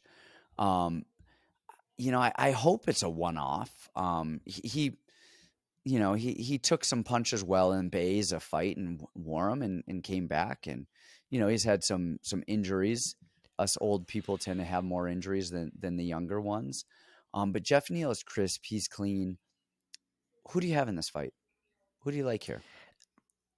Well, admittedly, I spent a lot of time with Ponzi at the PI. We were in the cold plunge together, hanging out. The one thing that really struck me is him and King Mo. They basically run the camps. They are the leaders in the camps. They are the veterans. They have every answer to every riddle that you can possibly think of. And that part was really, really fascinating to me. He just seems like his MMA knowledge itself is so far advanced and so far ahead of people. And then when you read off the names that he's beaten, he just has just an air about him. Like, oh no, I'm just meant to win. Like I'm just meant to win this fight. It's not even a question who was going to win. It's just me every time. Well, on that side, sorry to interrupt you, but he is an analyst for the Spanish broadcast. So just like Dominic Cruz, he is watching film nonstop. you pick up tendencies and tells. Watch film, fighters. Like, man, go out there and watch film. And you will see time and time again, the people winning are doing all of the same things, and the people losing are either doing all of the same bad decisions or not doing all of the correct decisions that the people winning are doing. This is not rocket science, guys. This is fighting. It's Henry Hooft. I mean, this is a saying that's been around forever, but I love Henry Hooft's take on this always. Keep it simple, stupid. That is it. He always says it. He always says it. Man, hands up, chin down, head offline, in balance, back to fire your shots, find your exit, win a fight. That's it. From the history of fighting, you show me a guy with the better basics and the better cardio, and I will almost guarantee a victory. Better basics, better cardio. Yeah, outside of something crazy happening, even in the Sean Soriano fight, I think that was one that kind of broke my heart, because I think Sean doesn't get a good rap, but he does everything right. His hips actually looked good for how his takedown defense had been in the past. He did every right thing. He just fought somebody who was just that much stronger, can hold him, pin him down, but he kept it simple. That's the thing I like about Ponzi. I think there's a lot of crazy stuff going on with this. I mean, Jeff Neal, the DWI and the weapons charge, like 2 weeks before his fight. I think there's a lot of fluff here. There's a lot of variables here. The age is a thing. Ponzi's 36, Jeff's 31. Does his power matter? Does Jeff Neal's power matter on this fight? Yeah, I think so. Who do you like in this? I like Ponzinibhio on a win, but I don't think I like him on a bet. Who do you like on a bet here? God, this is not one I would probably touch in a million years. If you put a gun to my head, I kind of see Jeff's just being a little bit cleaner in those tight exchanges, and I'm going to choose the age as a big factor. He does enough stuff correctly, and he's very strong, very powerful. I can just see them getting into a close firefight where Ponzinibhio had a lot of success against Baeza, who was backpedaling, throwing jabs off his back foot and back to the cage the entire time. Jeff Neal does not fight that way. He wants to chase you down. He wants to engage in a firefight. I think his punches are tighter, and I think they're faster than the loopy punches of Ponzinibhio. So, gun to my head, I'm just going to hope I have a will. Got it. Okay, moving on. We've got co-main event coming up. We have Amanda Nunes and Juliana Peña. Outside of a Holly Holm situation, who was at Holly Holm? Ronda. It really was. It was Ronda. Does Juliana? I hate to say. Why you got to bring up old stuff? Yeah, I hate to say it. I mean, does she even have a shot here? Well, the short answer is no, but maybe yes. I mean, when I break down fights and I look at everything, I just have to find any and every possible way. I think Juliana Peña's skills are next to the worst in the UFC, considering the level of success that she's actually had. I mean, she's horrible, makes bad decisions, but what amazes me. So who'd she just fight? Sarah McMahon? Yes. Is that the name? Sarah McMahon is good. Sarah McMahon should have had success and fought for titles multiple times over. She just could never solidify a win. And she's Peña, yeah, she is, but she still should have fought for 10 titles. She's an Olympic silver medalist, and she can strike and grapple. What the heck?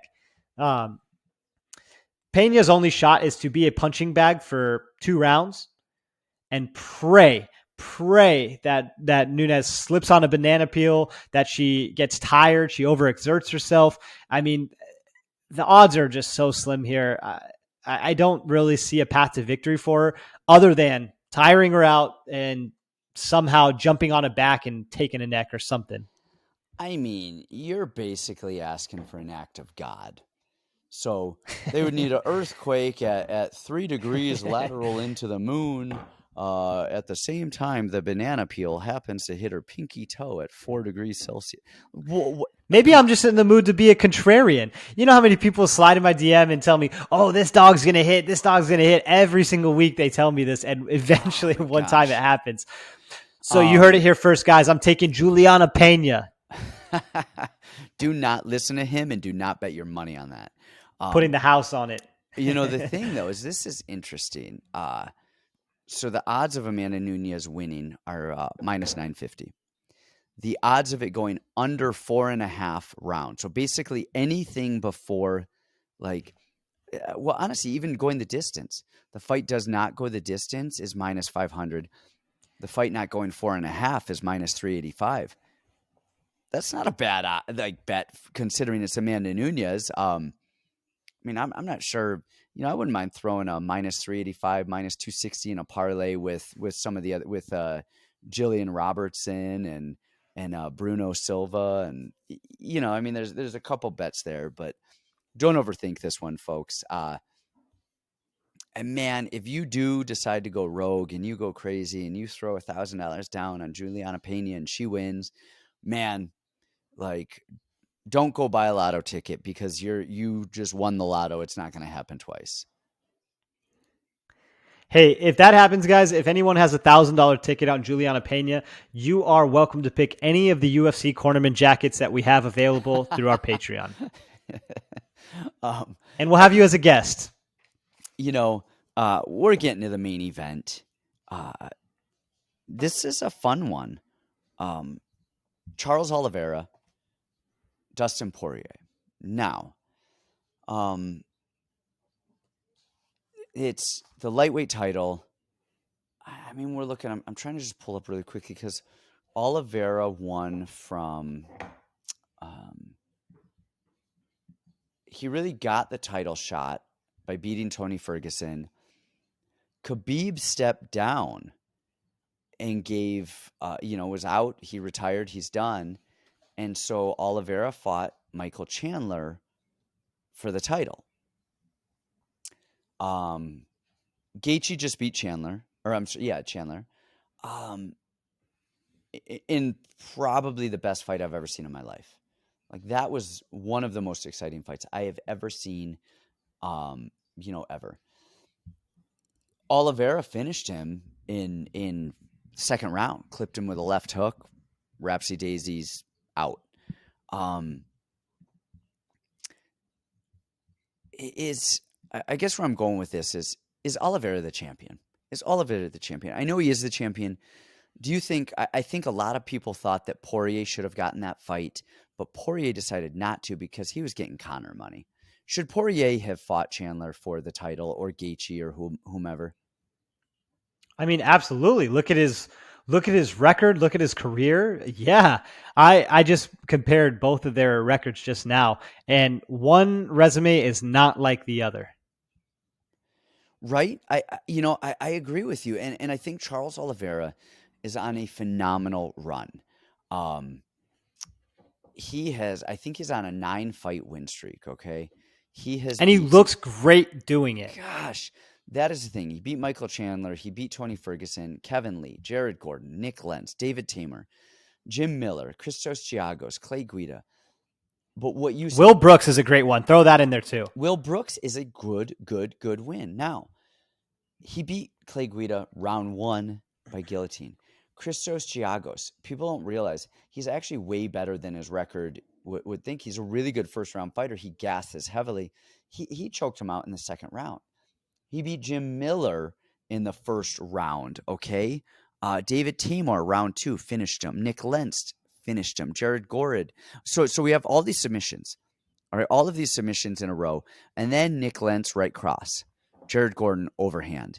Kevin Lee, guillotine. Tony Ferguson, he beat to an inch of his life. That was just a phenomenal win. And then Michael Chandler, left hook. The resume is good. The way he's finishing is even better. That is so amazing, that resume, in how he's winning. And the odds makers love finishers. They love finishers. On the other side of that, you've got Poirier, okay? He beat Conor McGregor twice. I think the first one, I'm sorry, the first fight with Conor, I think was even, or not the first, I guess his second fight, first but rematch. First rematch. I thought it was actually more impressive than the second one, because that second one, I mean, Conor broke his ankle. Like, what do you do? Like, he had a hurt leg, they said, coming into the fight. I don't know. Not to say it was a bad one or a weird one or whatever, but just weird shit happened. So you just don't really know. He beat Dan Hooker before that. He beat Max Holloway's ass. And everybody thought Max was coming up and was going to slaughter Poirier and be the double champ and all of that good stuff. And Poirier said, nope, not today. Get your ass back down there. Then he stopped Eddie Alvarez. He stopped Justin Gaethje. He beat the shit out of Anthony Pettis and stopped him. He beat Eddie Alvarez before that, even though it was considered a no contest. You know, I mean, that was a solid one. Bobby Green, Joe Duffy. Wow. I mean, Yancey, Diego Ferreira. Yeah. Who is, I mean, he lost to Khabib, and that's really it. And then he lost to Michael Johnson. He got clipped in one of his first fights coming up to lightweight, minute and a half into round one. I really like what we've seen out of Charles Oliveira recently. He seems tougher. He seems more mature as a fighter. He doesn't seem to panic as much. And I always thought that Charles Oliveira had quit in him. And I feel like he's found his way out of the quit. Sort of. We haven't seen him really tested since he's quit. I mean, honestly, in any of those fights and anything that I listed, I mean, you go back to Paul Felder, and that was what, a body shot, dropped him, jumped in his guard, elbowed him. I think if I'm right on that. Then he got guillotine choked by Ricardo Lamas. He got submitted by Anthony Pettis. Like, those were weird. He's the submission guy getting submitted, and I think it was because he panicked and got beat up, and something weird happened, right? Max Holloway, he had that weird neck shoulder injury thing where he got hit in the collarbone once and kind of quit. The Cub Swanson one, I feel like that was a weird injury as well. You see all of his finishes early. You got Jim Miller was a first round knee bar. Donald Cerrone strikes. Cub Swanson round one punches. He lost a decision to Frankie Edgar. And other than that, round one injury, submission, ground and pound. He only has one decision loss, and all of the other fights of his losses are submissions or, knockouts, finishes. And I think those are panics. I don't think he should get guillotined. I think he panics. And freaks out. It's been a long time since he's been in those positions. Do you think if he's put in those bad positions with Poirier, do you think he's going to panic? It's hard not to panic with Poirier. Poirier's hands are so clean, and he's just so game standing in there. It's really hard not to panic. Man, I don't even know where you go with this. To me, looking at this fight, Charles Oliveira is far more dangerous than Poirier and has way more ways to win. But man, Poirier is just so good. Poirier is so good. He's an ultra veteran. And, I guess we'll see. He didn't quit in the Chandler fight, and he was rocked bad. He was not looking good for a minute there, and he didn't quit there. He continued on and actually came back even better. That's right. That's a good point.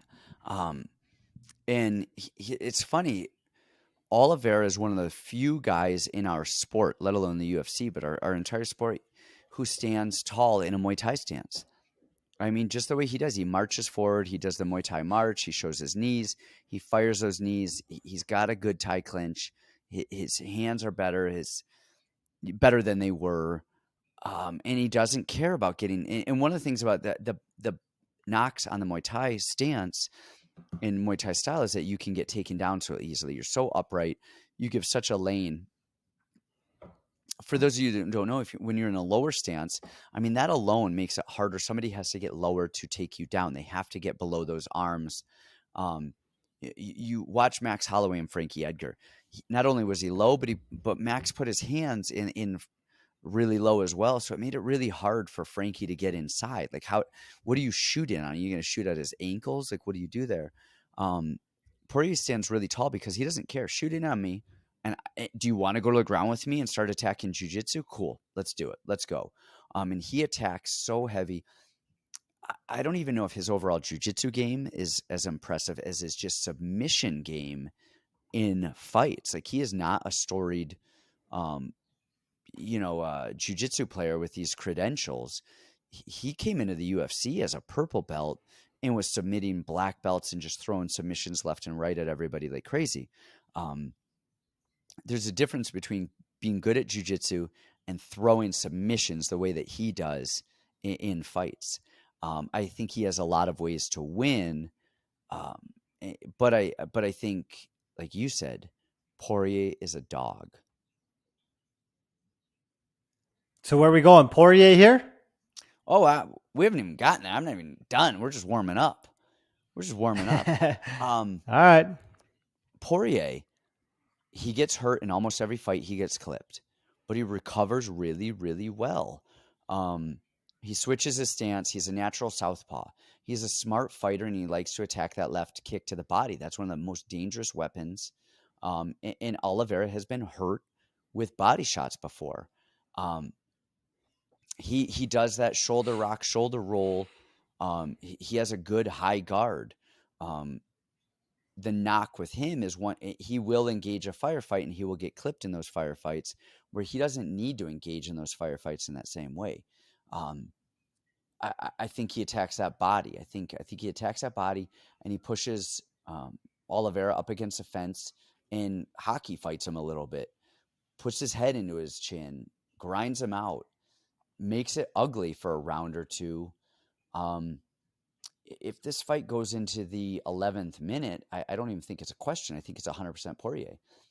If this fight is finished in the first 10 minutes, I think it's an Oliveira fight. Not to say that Poirier can't finish in the first 10 minutes. Man, his body work and his boxing is on point with anyone. I think I lean Poirier here. I think you go with cardio, you go with dog, you go with fight IQ. And I think all of those things lead to Poirier. Now, I think athleticism goes to Olivera. Speed goes to Olivera. We saw it with Cruz and Jamal Hill. I mean, speed kills. Boom. Killed him. There's nothing that he could do. He was just too fast. I think Olivera is going to be the faster fighter. I think it's a very exciting fight. I really like the fight. And I've kind of bet against Poirier a lot. I bet against him in both of those Conor fights. I didn't think he was going to beat Max. And holy shit, did he just prove me wrong. He's got dog for days. I think his jiu-jitsu is good enough to avoid a lot of submissions. I think his fight IQ is good. I think one of the biggest knocks is his wrestling. I don't think his offensive wrestling is great. And Olivera took Michael Chandler, All-American, NCAA All-American at Mizzou, down right off the bat. So they were fresh. It did look like Chandler jumped to a guillotine a little bit, but I think he jumped to that guillotine because he was already on his way down. My question is, does he just go out there and we think this is going to be a striking affair, and he just blast doubles Poirier, puts him on the mat, and then now Poirier's in a jiu-jitsu dogfight? Yeah, that's a really good point. If Oliveira does something to change what's expected, now that's some trouble. Oliveira on top doing what he does best to Poirier, that's trouble. That is a lot of trouble right there. And I think Oliveira is getting smarter with time too. His fight IQ is not bad either. I mean, he's constantly fighting for the top, using submissions as danger first, then to come up or advance position. This is a high-level chess match, and I'm really excited to see this one. Yeah, I don't think I want to touch a winner with my money. I think, gun to my head, I think I'm picking Poirier as a winner, but I don't think I can put my money on it because I'm not confident enough. There's too many variables. The biggest variable for me is there's two. Does Olivera gas? does Olivera get freaked out and kind of panic a little bit? Those are kind of intermixed for one. And then the other one is, does Olivera just go out there and blast double Poirier and turn this, what we assume to be a striking affair, into a grappling affair fast? And where does I'll that call go? him. Call him. Let me know what he I'll says. call him. I'll let him know. Man, I think Poirier is going to use, or Oliveira is going to use his teeps. He's going to use his range. He's going to use his elbows and knees, which are good. And I think Poirier is going to box the living shit out of him. I think he's going to kick him with that left leg to the body on the outside. And anytime they're close, he's ripping body shots and coming upstairs and hockey fighting.